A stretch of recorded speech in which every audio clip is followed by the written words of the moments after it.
Hey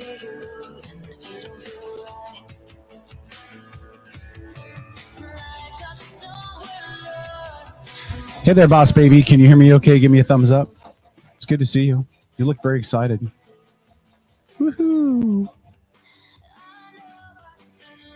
Audio level okay?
I'm letting it all out now, all out now.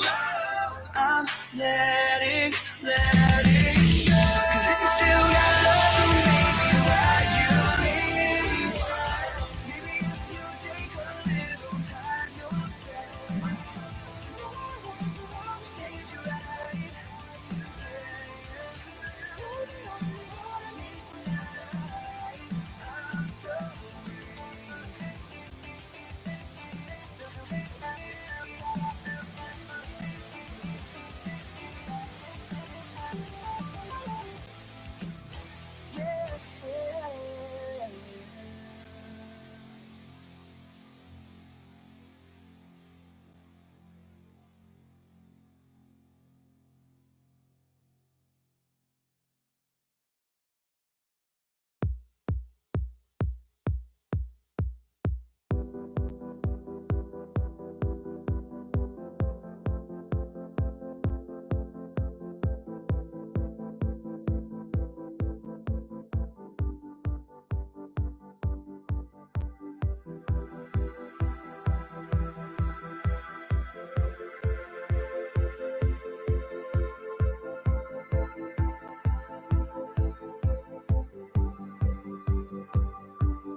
Never give in. Never give in. Never, never, never. In nothing, great or small, large or petty, never give in except to convictions of honor and good sense. Never yield to force. Never yield to the apparently overwhelming might of the enemy. You're listening to the Outlaw Radio Network. OutlawRadioNetwork.com. This country can't be knocked out with one punch. We get right back up again, and when we do, the world's going to hear the roar of our engines.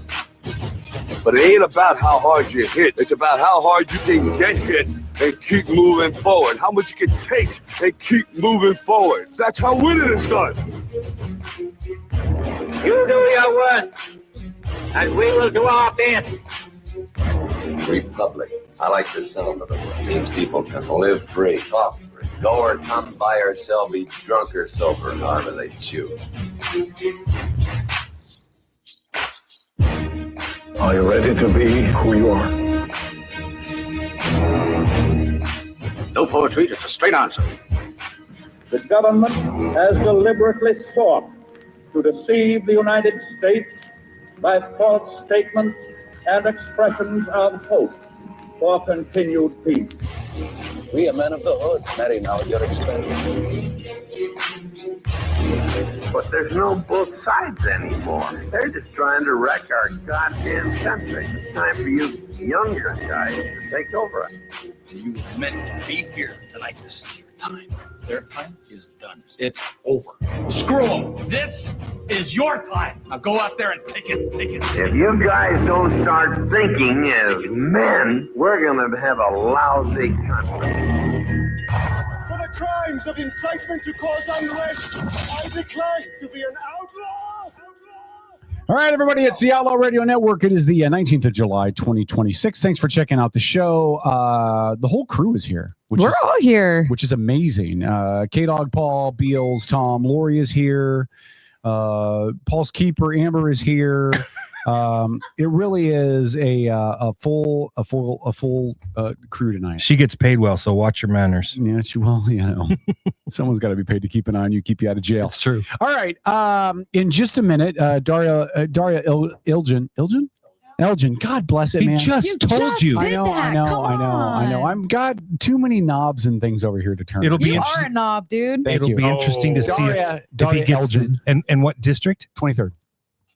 35th. 23rd. 23rd. No, you looked at me funny, so I thought I was wrong for a minute. Oh, I hate fucked you. him up. I hate you. Because he always gets it wrong. Yeah, shut up. That was mean. So Daria is going to join us in just a second, talk about his candidacy up in the Are you going to start the... Oh, it's already up. Just joking. Yeah, it's up.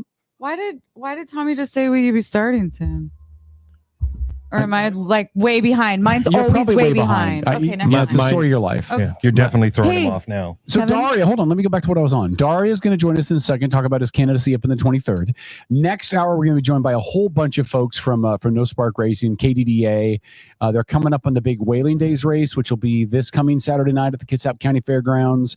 That's their big event of the year. That's their final points race of the year. Yep. It's their final opportunity to prepare for what's coming next, which is the September one, where you're reigning and defending. No, don't do it. Outlaw Invitational There Champion K-Dog will defend his title. So we'll do that next month. Which we've heard about 4 times a month for the last year straight. It's only We're all sick of it. Nobody wants to hear it. This is why I tell you guys. Literally, the only people that cheer you on is like Tom's son, because Isaac's so damn nice. I know. And that's it. No, the everybody people who else is know like, Spark Kevin, me shut too. the fuck up. The people in No Spark like me too. Okay, anyway. That is true. And then in the third hour, the continuing Daryl Dog saga just continues to go. We'll talk about that in the third hour. Paul and I have got some differing views on it, so we'll talk about that in the third hour. We're not One of gonna us get to it is before right. then. The other one's Kevin.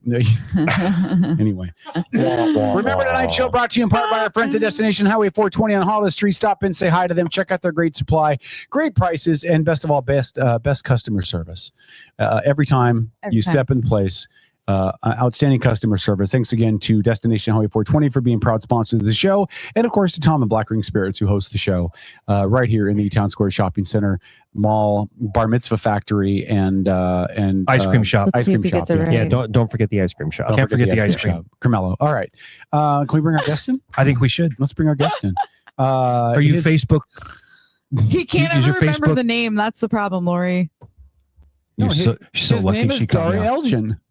right? Daria, is that your name? Daria Elgin? It is. And luckily, you already know that I'm not a female, because that's actually one of the challenges I'm running into as a candidate right now. Really? People just assume the name Daria means you're... Daria from MTV. I grew up on that shit. Thank Come you. on. Yeah. Did your parents? Is that why you got that name? What? Because of the MTV show? Yeah. No. Oh, okay. No. Is it a family name? Well, it's Persian. Oh, nature. So cool. It's a derivative of Darius, King Darius. King Darius, but I the do, Persian king. Exactly. But I do give my parents a lot of crap, even still, that they should have put an O at the end of my name instead of an A, because that MTV show caused me a heck of a lot of grief. Oh, no. It comes out right in middle school. Like, it was like the worst possible time. Oh, that was bad timing for you. Does anybody remember the theme song to it? Speak right into it, buddy. Do you remember the theme song to it? No, I have way too much stuff in my brain to remember that. The la la la la. No. I don't remember. So was that something you were tormented by? Oh, big time. Yeah. Absolutely. Yeah. So, Well, first of all, the fact that it was something that was on MTV, did they still play music then? they did. Okay. Yes. You're showing your age. This is like Beavis and Butthead era. Yeah, like late 90s. Yeah. Okay. No, not TRL. late 90s. You know, Early 90s, I think. Daria, you may not know this, but Tom and I are huge Beavis and Butthead. Oh my God, don't Beavis do and it. Butthead Oh, I didn't Please, know that. don't do it. Huge. Yeah. Fire! Anyway. You guys are insufferable. Daria's like, I've never had an interview like this Do you before. see why I And you have never will such a again. rage inside of me all the time when I'm here? A little bit, yes. Yeah, I just... Yeah. That's all right. Daria, listen. Hold on, let's get it kicked off, Kevin, because you were talking about MTV and the names and all that. How old are you for the listeners? 40-30. Perfect. See, that wasn't hard, Kevin. It's a good age. Okay. I hate you. Daria, let's open with just an introduction. Like, who are you? Like, what makes you run in the 23rd? What, I mean, again, you're a Democrat. Probably where he lives. Running, well, no, but I mean, but let me ask the question, you tool. What makes you, as a Democrat, what makes you run in a district where there's already a Democrat who's a multi-time, winner in her election? She's had the seat for a while, so I think people would consider her a relative. Nice. Stop. Most people would consider her a pretty strong incumbent. It's rare for Democrats to challenge other Democrats in incumbent seats, and yet you're doing it. So talk about why. Yes, I think really, after getting really involved in the party for a number of years now and serving on the executive board for both the 23rd LD Dems and the Kitsap County Dems, and even getting voted in as the state committee member. Mm-hmm. So go and meeting with state leadership every 3 months and voting on resolutions and stuff. And even being selected by state party leadership and DNC to be one of 10 state committee members out of 200 to redraft the damn Democratic Party platform. I was seeing that like a lot of what I brought to the community and the perspective I have as far as like leveraging my professional background to solve more than just a few of the issues we're facing, right? Like I'm recognizing that our problems, they're only getting more complex and interconnected, and it complements a lot of what I did in the professional world. And just continuing to test, like, is this political thing something that like I can complement, and it complements me as far as like who I am and the skill sets that I bring. And it was just an iteration and a test and a test and a test, and all of it goes to yes. So right now, really running because getting to see that our problems are only compounding, right? Like the joke I make, but in a serious way, and you can answer this, but name one crisis we don't have right now. COVID is passed. I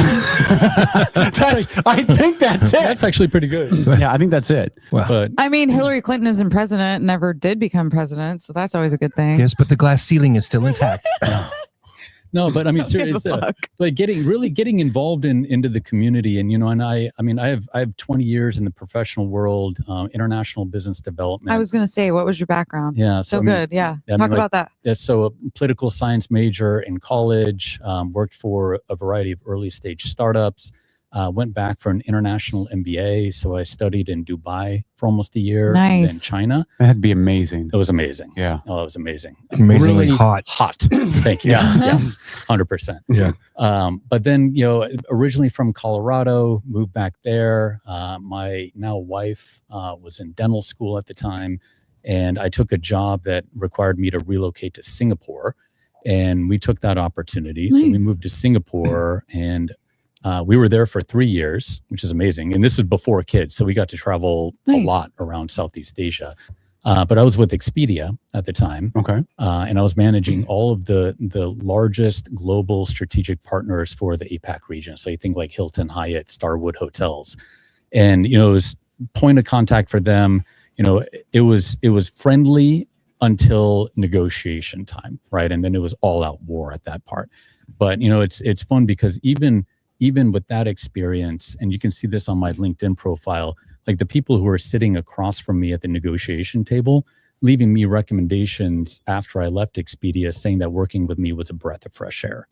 Nice. Right? I took that with me when I was recruited into Amazon, and they relocated us from Singapore to Seattle, and was with them for about 7 years. And then during COVID, relocated to this side of the water, which is almost exactly where and how it feels for where my wife and I grew up in Colorado. And now we've got, a newborn at the time and a 2-year-old, and they're much older now, but didn't want to sacrifice, that quality of life that we started to get used to by working from home, right? Like the silver lining to COVID. So we decided to prioritize my wife's career. I was going to take a step back from my professional one. It was meant to be just sort of an extended sabbatical. But then I started to get just more and more integrated in the community and wanted to continue to test, is there a way for me to bring my business skills to uplift the community versus make the companies more money? And that answer has been yes. And I think that is why running and now serve on a variety of local boards, including the Kitsap Economic Development Alliance, the YMCA, Kitsap Community Foundation, and Olympic College. And that's what we like to see in our leaders and our representatives that are connected to the community, don't we, Kevin? Yes, very much. Yeah, very That's much very so. important. So that is very important. I like how the Republican told the Democrat sitting over here what we like and what we don't like. Hey, you mentioned you've traveled a lot. You've lived in a lot of different places. What perspective does that bring to you when you talk about this country and our politics? Because one of the things we talked about a lot was just the noise we heard from people that were visiting for the World Cup, and just how the outside global perspective about this country is told in a really different way than what they experienced when they got here. Right. As you've traveled, what perspective does that lend to you as somebody who's involved in the community, but also hoping to get into politics? I think I would say, as far as like personal experience, what better way to really put yourself in uncomfortable foreign environments, right? Like not knowing the language, not knowing how to get around, not knowing the local cultures and customs, and, just really being open to learning and the curiosity, and being able to accommodate their culture and not expect them to accommodate mine, right? Did a lot of travel around there. And my rule of thumb was, no matter where I was traveling to, I would spend that amount of time on the plane trying to learn the local language. So for example, Thailand, that was the first country my wife and I ever traveled to together, which was the biggest indicator for me that she was the one, and led to me kind of proposing her. Because if you really want to know, you're compatible, you got to travel together with your absolutely soon to be in a foreign destination that will test you in ways that you would have never thought. So learning the language there. So Pumput Tai Dai Nitnoy Cup, which means I can speak a little Thai, or I know a few others, but it helped just broaden my horizon. But it was the same reason why I wanted to pursue an international MBA instead of just an extension of my undergrad, right? Because I could have just gone to any U.S. school, any program, been one of countless Americans, but I wanted to be the minority. I wanted to live abroad and get the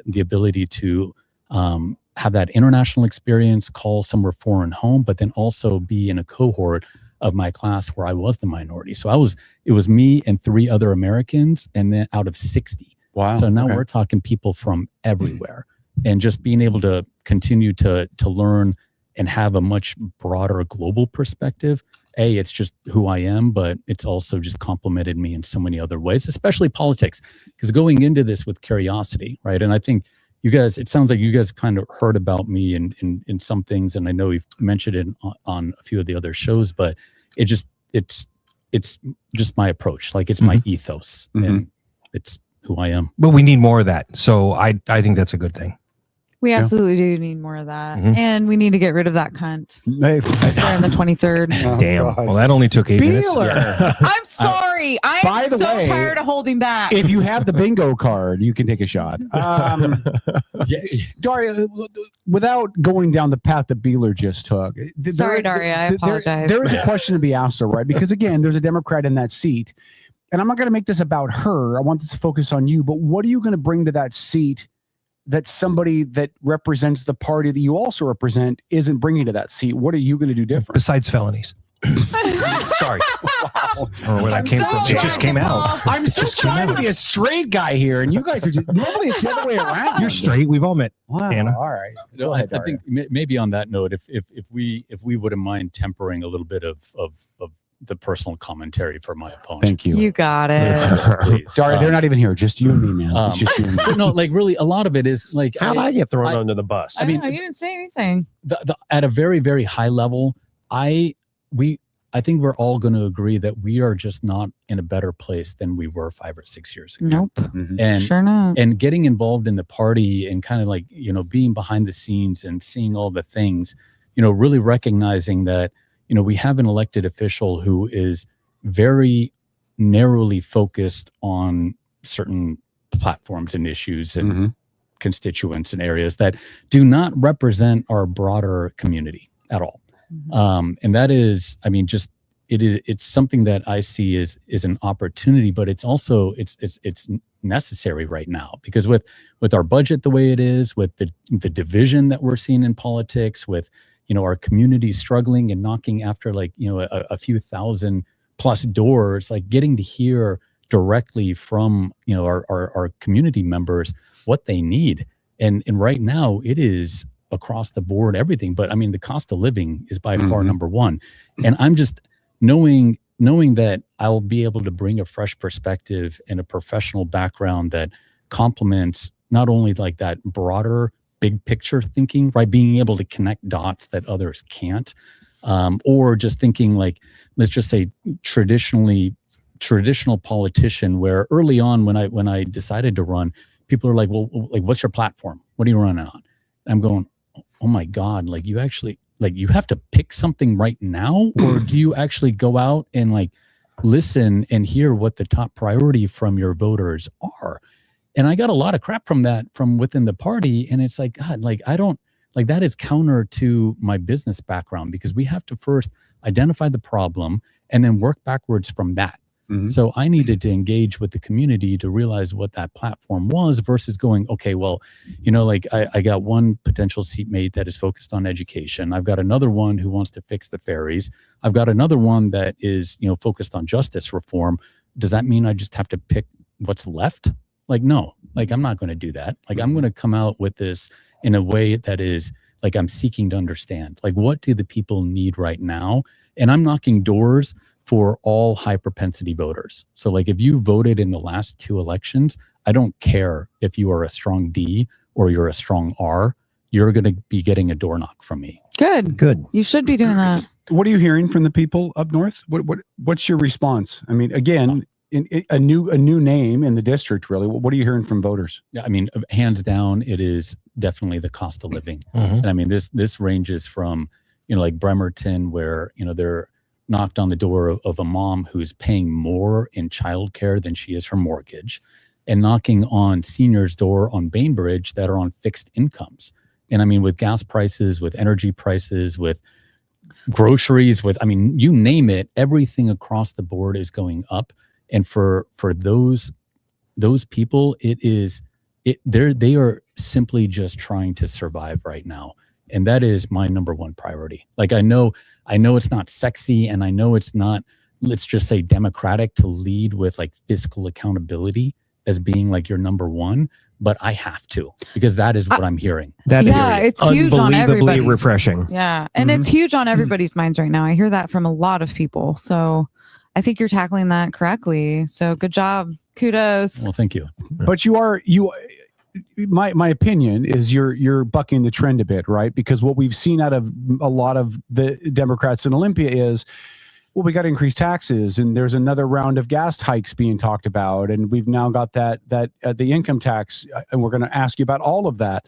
But you're talking about fiscal responsibility as part of a party in the state of Washington that has really gone the other way, which is, well, you got to tax a little bit more, we got to raise And the they gas just keep tax. taxing and taxing and taxing. Do you agree with that assessment? Am I right, or am I misreading the room? No, I would say like the best way to kind of boil me down, and I know that like even for the party, you know, I'm a fairly peculiar Democrat, like in the way, in a joking way, when I'm at the doors, when I'll, you know, it's trying to articulate that, I'll just say I'm a gun carrying Democrat, right? Like try to connect these dots, but don't put me in a box. But I'd say the best way really to articulate myself is like, I am socially liberal. I want people to be who they are. I want them to live the life they want to live. I want them to be who they want to be. I mean, that for me is just the baseline of humanity, right? But at the same time, you always hear people say like, well, yeah, I'm socially liberal, but I'm financially conservative. Yeah, blah, blah. a lot. But I disagree with that. Like for me, it's not financially conservative. It's financially accountable. I will make the investments where they need to go, but I just want to make sure that those investments, all the assumptions we put into the programs or the policy that we're passing is truly effective and efficient. And then those are actually panning out, because each one is just sort of a finger in the air based on some data or some, you know, constituent or program or need, but you never revisit it.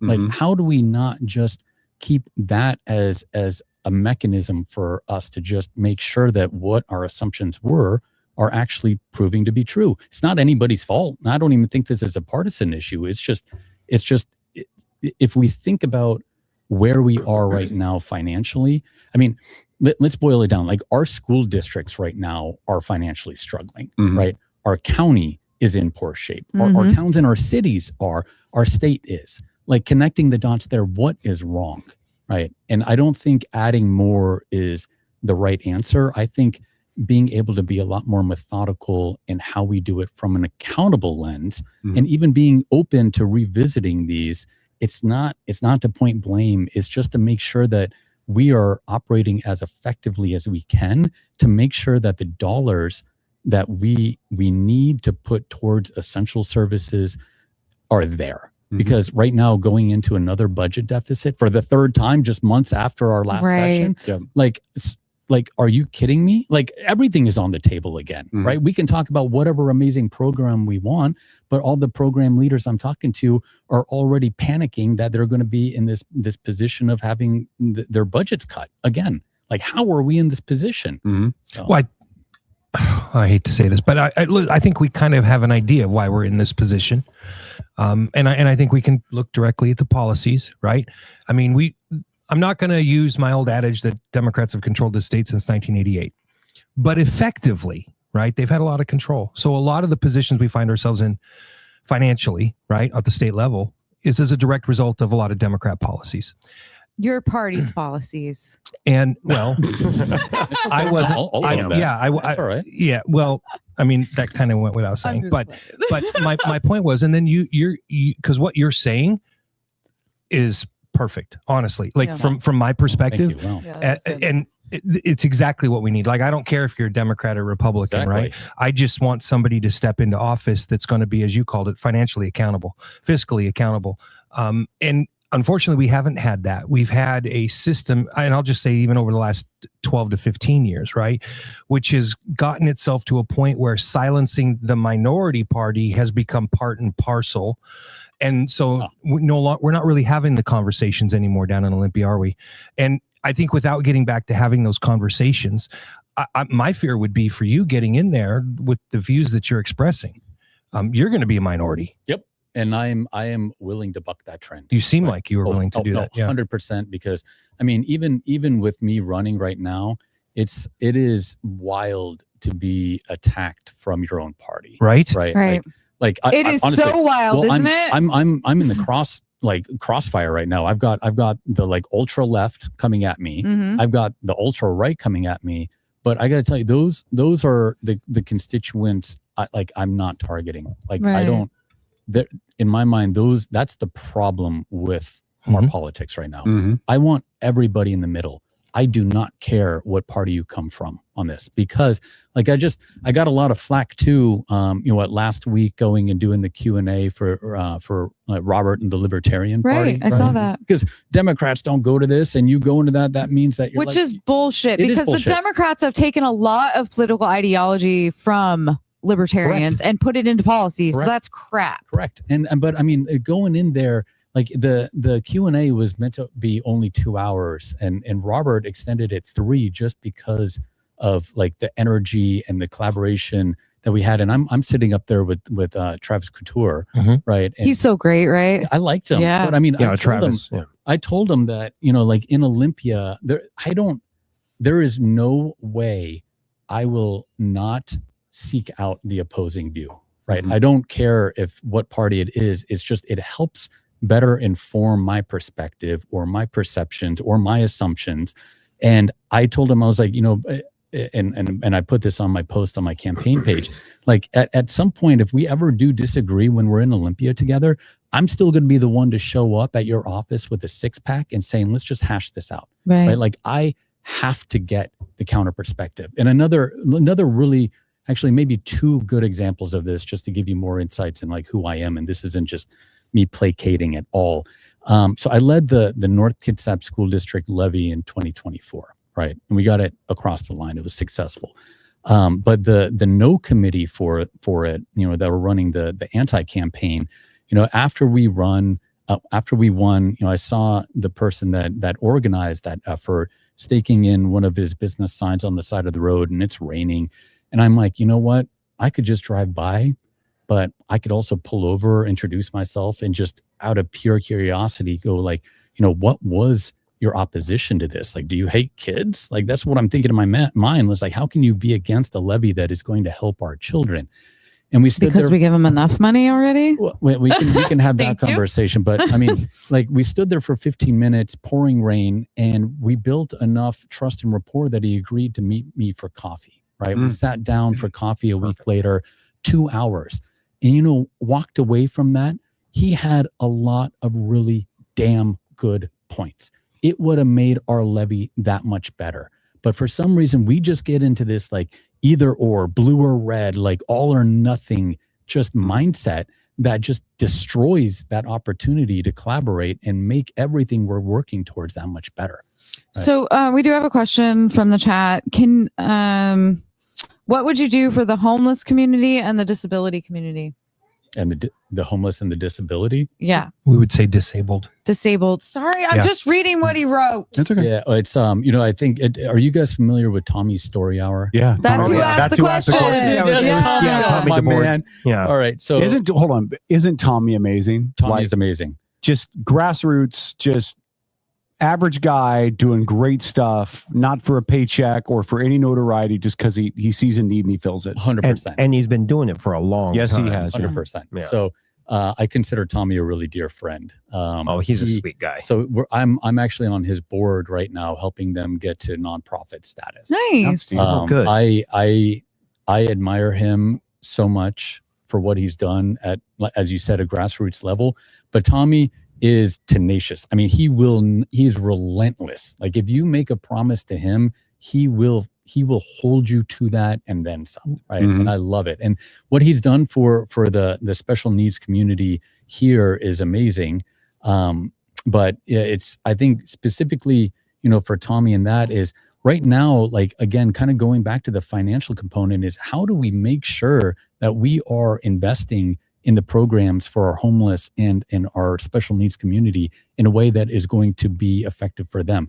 So including Tommy in these conversations and making sure that we've got the resident experts at the table to inform us for this, but also investments in a way that isn't like, just like waving this banner of like fully fund schools. Like, yeah, like that's something we want to march towards. But we're also seeing the challenges that with the Salvation Army here in Bremerton, right? Like going from a full 24 hours now to just an overnight shelter. I mean, it is hard across the board. But I mean, for Tommy, being able to make sure that we can continue to uplift people in our community who are doing amazing things like that and bringing them to Olympia to make it to where they're an advocate for their people in this case. So I think a lot of respect for Tommy. Tommy, hello. Thanks for tuning in, pal. We've had a couple former governors that came out in the last couple months. Christine Gregoire a couple months ago. Last week, I think it was last week, Gary Locke came forward and said the exact same thing, which is the spending in this state has got to come into some kind of a course correction. We can't continue to tax and tax and tax. One of the key taxes that I've continued to complain about has been the gas tax. Yep. Because I feel like, as a Democrat, I think you and I are probably on the same level of Democrat. As a Democrat, we've always prided ourselves on looking out for the minorities and the folks in our communities that are in need, and the poor. Right? We want programs and we want to make it so that they can survive and they can do what they need to do. 100%. We got to look out for our most vulnerable. That's right. How we treat the least of us. Yep. Yeah. I've always felt like the gas tax is the most oppressive tax because it's not a proportion of anybody's budget. It's a flat amount per gallon of gas.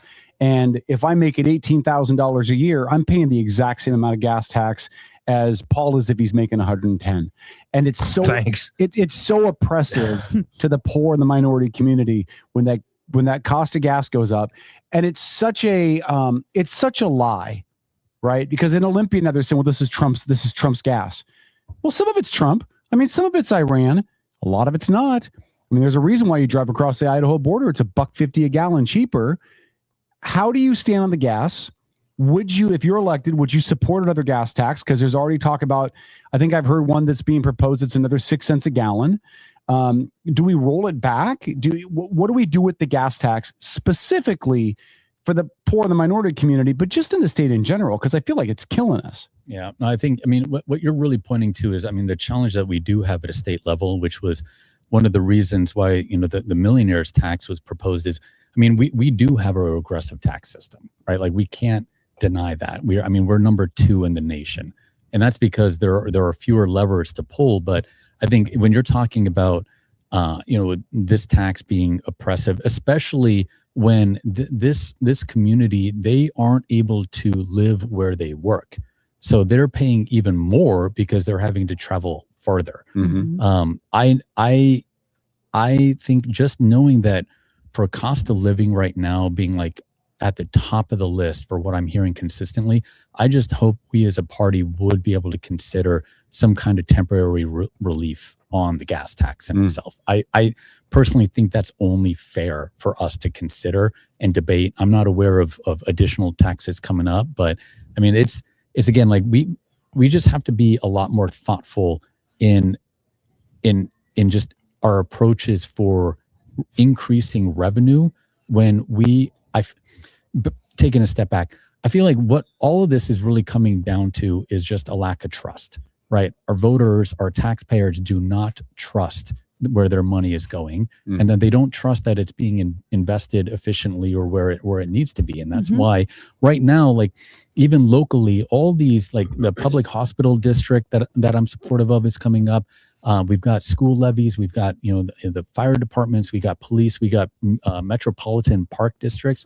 So the way the local government is supplementing the funding that they need that they're not getting from the state is that they're putting the onus on our community, right? It's through the levies and the bonds. And I mean, we've just got to figure out like how in the world are we going to be self-sufficient? Because one thing as a Democrat that I'll say hands down is like, I absolutely despise Donald Trump. Like I will draw the line on that. I think you're allowed. For us to like not be financially secure in our state ourselves, that means that we are dependent on the federal government. So Donald Trump has leverage over us right now. The moment that we become like we're able to balance our own books, now we have the autonomy to decide what we can do and not feel like we are going to be pressured into doing things that we as Washingtonians do not want to do. Yeah. So it all goes back to kind of it's the financial piece. And as Democrats, like I don't even think this is a partisan topic anymore. Like we can't just sweep it under the rug or bury our heads in the sand and just like, ooh, blank check, it's going to come from somewhere. Well, no, I think we're like at a point, like this tipping point where it is like, it's going to be a house of cards. Our rainy day fund has been dwindled down. Our credit rating is at risk. Yeah. Like this is a moment of reckoning. Yeah. And we need more, in my mind, business oriented people in there to be able to apply the professional skill sets and the background they have and ask the hard questions, challenge our assumptions, go in with goodwill and good intentions, but just all be willing to have the hard conversation. Like no more kumbaya, right? Like let's get comfortable with being uncomfortable. Yeah.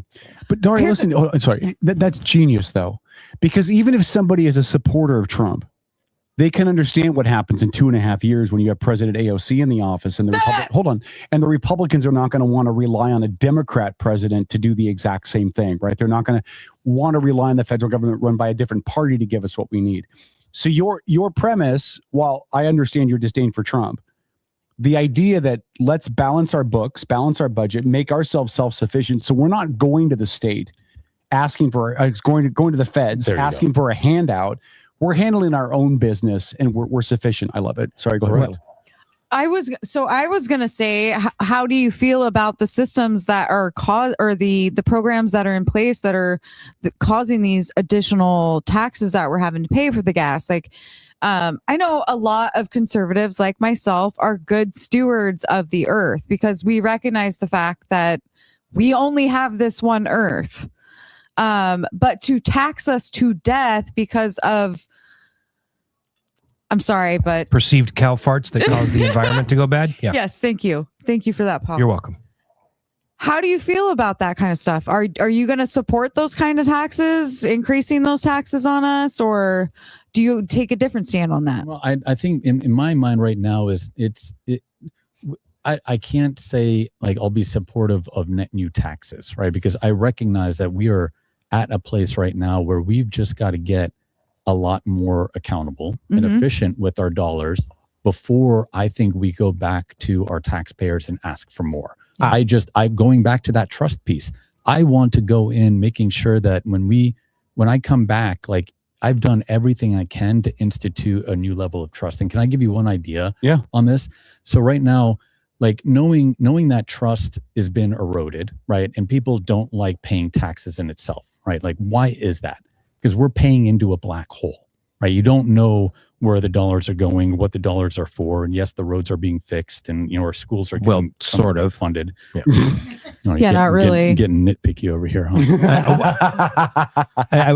When he's a libertarian in the group. But no, seriously. So like one idea that I have, and like I really do, I'm going to pursue this is like for property taxes, because that's the only single source of truth, right? We don't have an income tax, so we don't have any other way to know exactly what people are paying collectively, right? It's sales tax, it's gas tax, it's property taxes. So for property taxes, what if we allocated 1 to 5% of your property tax to a program that you get to choose where it goes? Government, state approved program, right? And now that sounds like socialism, man. No, no. Think about it, because it's turning it into where now all of a sudden you're the shareholder, and now there's a level of accountability. That sounds like socialism. Actually, so hold on. I just want to understand this then. So as a property owner, am I gonna check a box and I'm gonna say, okay, this portion of my individual amount is going towards this program? Am I picking Correct. that, or you get to pick it? So I thought it was pretty clear. But I just wanted to make sure it wasn't like a ballot issue or an initiative or something voted on by the entire district. It's each individual property owner would say, this 5% is going to go towards supporting wetlands restoration, or this 5% is going to go toward. Okay, all right. But I mean, why not? Because now you're putting the onus on these organizations, these agencies, to come and solicit you to say, this is how we are good stewards of your money, right? It turns you into the shareholder. Right, it puts more accountability on them to say, this is why you should invest in us for this. So I love it. I don't disagree with them. I would just push back a little bit in this sense, right? You mentioned that we don't have an income tax. I would argue that. I would say that, in fact, the 10% on the top wage earners has, in fact, been implemented. Not to mention, many Democrats have acknowledged that the guardrails are not in place for that not to be ultimately applied to everyone in the state. So I think that the groundwork for that has already been laid by your party, and that's fine, right? Because if I vote one way and I lose, then I don't get a say so. But your idea about letting a homeowner pick where his property taxes go is not a bad idea. But I think to your point about trust, right? I don't think anybody here would trust the state at this point, right? Because certain programs are going to get more allocation than others, and I think a lot of us would like a better representation than that. And I think, which is what I think makes your job ultimately incredibly difficult. No, which is why I say you're going to end up being in a minority, but that would be your problem, not mine. Is there a way to guard against, right? Because like if I'm in Olympia, and again, I want to have extra amount of money for wetland restoration, for example, right? And everybody in the state is picking their 5%, and none of them are picking wetland restoration. What's to stop Olympia in your scenario from coming back and going, well, we don't have enough wetland restoration, so we're going to need to figure out another tax structure to fund this thing that everybody just chose not to fund. Does that make sense? It does. And I mean, very fair. I think the goal is to just be able to introduce a mechanism where taxpayers feel like they have some ownership of their tax dollars, right? Yeah. That's the thesis here, right? It's not, I'm not going to put in the socialism type category because I don't think it is at all. It's just, it's being able to find ways to build that trust back. And if somebody doesn't take advantage of that opportunity, then it's business as usual. The funds will just go back into the general fund and wherever. But it's for me, it's like I want these agencies and these state level programs to feel some level of accountability, just like businesses do to their shareholders, to where you are willing to invest in them. And I mean, everybody has a different priority, especially in where we live around the state. We know how, diverse and complex that is, but it's just, this is like big, hairy, audacious goal, right? Like, I'm not saying that it is something that we can even do. It's just trying to hone in on like, what is the true problem? Well, it's trust. Like, how do we rebuild trust? How do we go back to being able to like go to a bipartisan type like environment again, and we're not having to like split our families, at the Thanksgiving dinner table because of political views. Like we've gotten so extreme that we've lost our own humanity, like our neighbors, our friends, our families. It's that for me is a very big priority. And it would force a level of transparency too, right? Because if you're again, wetland restoration, they're going to have to present data that shows where the money is going, where the benefits have been, what have they done to make people want to contribute. I actually like it, Tom. You've been talking about accountability a lot, which I appreciate a lot. But we're I think we have the second highest gas tax in the nation, right? With my business here, I mean, I put in a lot of miles around this state. And, our gas tax is supposed to go to taking care of our roads, and our roads are not in good shape as far as the scope of the state goes. Right. So, how do we hold the state government accountable for like actually doing with our money what they say they're going to do? Because I don't see any evidence. I mean, we should be rolling around on the yellow brick road in this state with the way we spend money on, supposed road maintenance taxes. Fair, but we should have perfect roads. Well, it looks like Phil Cook is in the I saw that chat room. So Hi, good to see you, Phil. Oh, nice. Hey, Phil. We haven't seen you since Moby. Phil. Yeah, haven't seen you since Moby Dick was a minnow. You need to get your butt in here. Yeah, Phil said there's currently no property taxes are allocated to state agencies, but I think in a program like yours, it could be. You'd have to find a way to restructure. You have to find a way to restructure it or something. Go ahead, Tom. So I'm just curious, as like how do we audit the state government? How do we do that? Because we don't. But we need to, right? I mean, disagree. That's kind of what you're getting, though, right, Daria? That's kind of what you're getting at. That's the gist I'm getting. Yeah. It's like we need to operate under an audit. How do we do that? Well, we first have to be open to it, right? Yeah. And just accept that, like we knowing where our budget was and where it has gone, like we just can't accept that, like it is operating in the way that we need it to, because again, going back to the crises, like right now there are over, I think, like 200 like affordable housing programs, right? We're allocating over $1 billion to that. Well, how the hell are we still in an affordable housing crisis? Right? There is not affordable housing. That's what he's getting at. Point. Yeah, exactly. I know. Hold on. I think what you're saying is if we've been throwing that kind of money at it, then how are we still in the middle of a crisis Correct, when we're throwing that exactly. kind of money out? 100%. So I mean, because we're all taxed to extreme. No, I think you're missing his point. No, but if you're taxed to an extreme, you have less money to put towards your housing. So I mean, the system is like self-defeating. Right. That's the problem. Right. But I think, Dari, I think what you're saying is, if we've been throwing so much money at this, Why isn't it fixed? then why isn't it fixed? And Correct. where is that money going? Correct, And I think what you're saying is we have to get to the bottom of where that money is going. Well, that goes back to the audit, the idea of an audit, right? Yeah. How much of it do you think is lost in the bureaucracy of it all? Like one of the things that I think our country used to do really, really well was we allowed nonprofits and churches to get involved in a lot of this stuff. The feeling I've got from Olympia is that they've really tried to box out at some level some of the churches and some of the community grassroots agencies in favor of government oversight. Is there a mechanism, do you think, where we start to go back and actually outreach to churches and nonprofits and say, how do you help us fill in the gaps? Because you guys That's how are it should wired. be. You guys are wired to do that, and it saves money out of our budget if you take that on. Yeah. I mean, I would have to look at that a little bit more, but I mean, if we just come into this with the idea of like, how do we best empower whatever program, whatever entity to be the most effective for the outcome we want, then maybe that's what the path we look at. I think it's just being able to have people go and be open to having these conversations, because they're not going to be comfortable. But the challenge is in the next session, I mean, knowing we're going to be in another budget crisis, I mean, again, all these programs are at risk again. Right. And for me, being a Democrat, like now our most vulnerable, I mean, Tommy, our special needs communities, our healthcare, everything is going to be completely at risk. But I would say one other thing that gave me confidence that Washington has actually done this, if you go back to get in the DeLorean with me, go back to 2002, right? When Governor Locke was here, he instituted the priorities of government. It's called POG.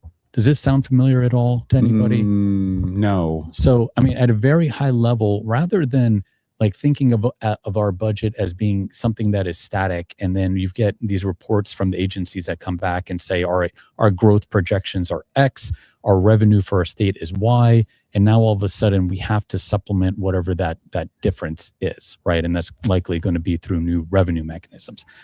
The priorities of government, Governor Locke would make it to where it was in reverse. How much money are we expected to take in? And then from there, what are the essential things that the government is needing to execute on? And from there, now, how do you get the resident experts in here to be able to prioritize what those are? And then once the money is run out, that's where it ends. So it's not necessarily a blank check. So you're reversing the model.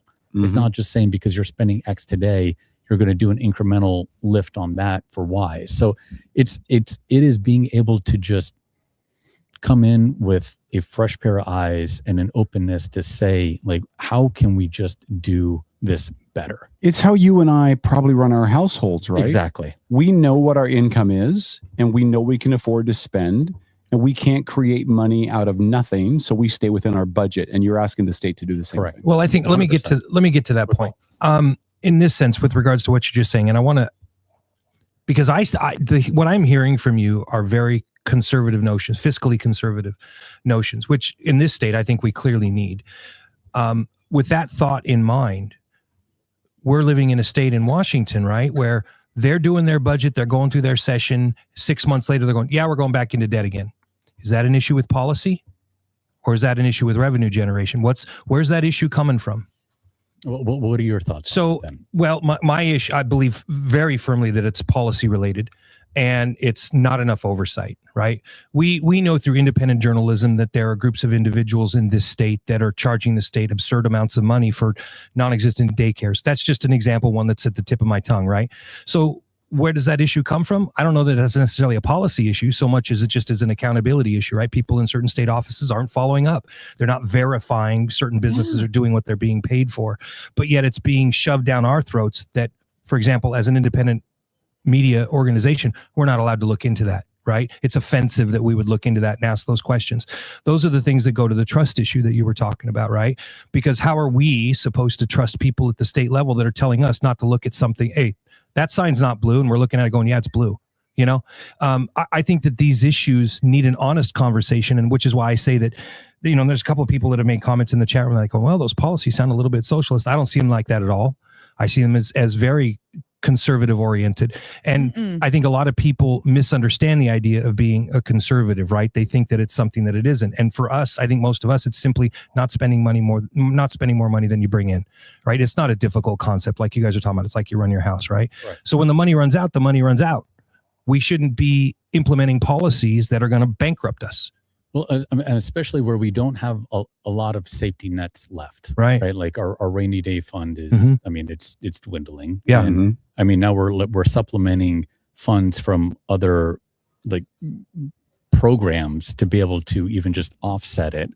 I mean, for me, the biggest indicator is like, even after the last session, like we were in another budget deficit just a few months after it. Right. Like, I mean, it's just, for me, like that is almost the biggest indicator that we are, there is just something broken right now. And the system is broken, and needing fresh perspectives and people with the background that can ask the hard questions, but also have like the education and the professional experience to be able to start like figuring out how to connect the dots and putting new solutions in place. And, you know, this concept for the property tax, like that is just an idea in a way to build trust, right? I'm not saying I'm going to do that. And I'm sure like for Phil Cook and others, there are going to be plenty of reasons and ways how we can, but it's just, how do we get to the core essence of what the problem is? And then how do we work backwards from that to be able to find ways to solve it?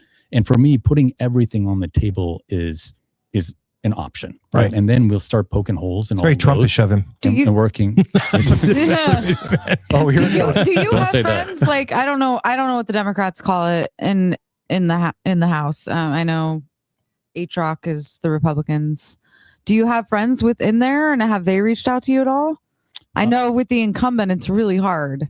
And actually, it's awesome that you're doing that, because primary and an incumbent of the same party is always difficult. Always. Correct. Yes. Yeah. So, I mean, there are like-minded Dems in Olympia. Okay. I know that they are not necessarily the majority on this, but I don't even think of it again as anti-democratic or like how blue are you? It's just, we are at a point where we have to go off the data, and we have to be self-critical to say, like, how do we fix this problem? Right. And the data is showing you stuff. Exactly. And I'm doing it from a place of compassion. I don't think that we have to choose between being fiscally accountable. And again, I'm going to push back because I don't think it's conservative. Please push back. It is in a way of being fiscally accountable, but also compassionate. Because again, for, you know, the question Tommy put forward, and, you know, for our most vulnerable, if we don't have the money, then like what programs are going to be cut for the people who actually need it most? How can we figure out what programs are operating most efficiently for our most essential needs, and then allocate the funds that are over to the ones that are going to be able to provide the most benefit for the people who need it? Yeah. Like I don't think of this as anything complex. And again, I know it's like, it is probably peculiar for a Democrat to really hone in on this, but it is what I'm hearing at the doors. And that is exactly what I'm going to prioritize, because that is the priority of our community. Nothing like, everything else just comes with that. Well, and to your point, you're right. We don't hear a lot of Democrats saying that, which is why I know for us, like, I was excited when you got booked and you were coming on here, because to be able to hear these ideas put out there into the stratosphere, you know, I think that merits the conversation with everybody. And it's good to have that conversation, like you said. And as a small business person like Tom is, you know, we all know if we spend more money than we bring in, we're bankrupt. We don't have taxpayers that we can go to right our ship if we're not sailing it properly. Agreed. Blah, blah, blah. And I mean, even for like Kitsap County, we know that, you know, from the recent county survey that they did, I think like the end of last year or so. Yeah. Like, I mean, 20% of our Kitsap County residents feel that the cost of living is good, right? Like only 7% feel that like their housing is affordable, right? Like there are so many data points for us to go, yes, like we just have to think about things differently, because if we continue on the trajectory we are on right now, we are doomed. Right. Like what we're doing is just not working. Let's just agree to that and then figure out what isn't working and how to make it work. Like Yeah. it's nobody's fault. Like it's no blame on this. Let's just Fix it. exactly. Yeah. Let's just freaking fix It's it. that simple. Exactly. Just fix it. Yeah.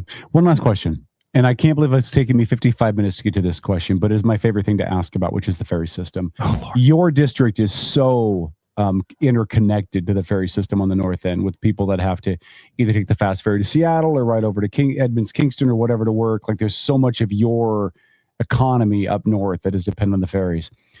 The ferries to me seem to be an unmitigated disaster. Prices continue to go up. Service levels are not what they're supposed to be. Staffing is awful because of the Coast Guard regulations. There's now this big push to let's buy a whole bunch of more really expensive boats that need to be electric because of the CCA. What do you do with the ferry system? Because I don't think the ferry system works in its current hybrid of, well, it's kind of the highway system and it's kind of pay by use, and it's, it doesn't feel like it's working. You want to know my simple answer to this one? It is knowing that my future seatmate is the champion for our ferries, right? Greg Nance. I would do everything I could to complement his efforts. He is by far the resident expert for the ferries, and being able to just now for him to have a seatmate that is willing to go shoulder to shoulder with him on fighting those battles is what I would prioritize, because he's been doing this on his own for quite a while now. Okay, but I'm push back a little bit, but what does that mean? Does that mean that we put more money into the system? Does that mean that we maybe hold off on those electric boats for a little bit till the state budget gets itself figured out? Does that mean that we start talking about a bridge again? Like, what does that look like for maintaining the integrity of the service without either overtaxing or making the cost to use the ferry so oppressive that people can't do it? I think again, we have to baseline on what our most immediate need is. Like if we know that this is also another crisis we're running into and our ferries are aging out and we're not able to produce them here and the costs are only going up. But why aren't we able to produce them here? Because of the policy for this, right? We have boat makers here, and he still sent it out of state. Well, correct. Yeah. Yeah. But I mean, I do like the notion of having like electric ferries. I rode on one of them here, but it was the fast ferry version of this. I thought that was pretty amazing. And I mean, if there are ways for us to like kill multiple birds with one stone, right, helping our environment, making it cost affordable and effective for our riders, making sure that the boats and everything are not decommissioned or constantly under maintenance, then that's a win. But then what is the number one priority we're trying to solve, right? Because sometimes I feel like we convolute it so much that we're trying to solve so many things that it's like it's almost like analysis paralysis. Who is the customer and what is the problem we're trying to solve? And in this case, if it is ferry ridership and reliable ferries, and I mean, honestly, the one gripe I say for it is these are commuter vessels, right? Well, why in the heck don't we have Wi-Fi on them?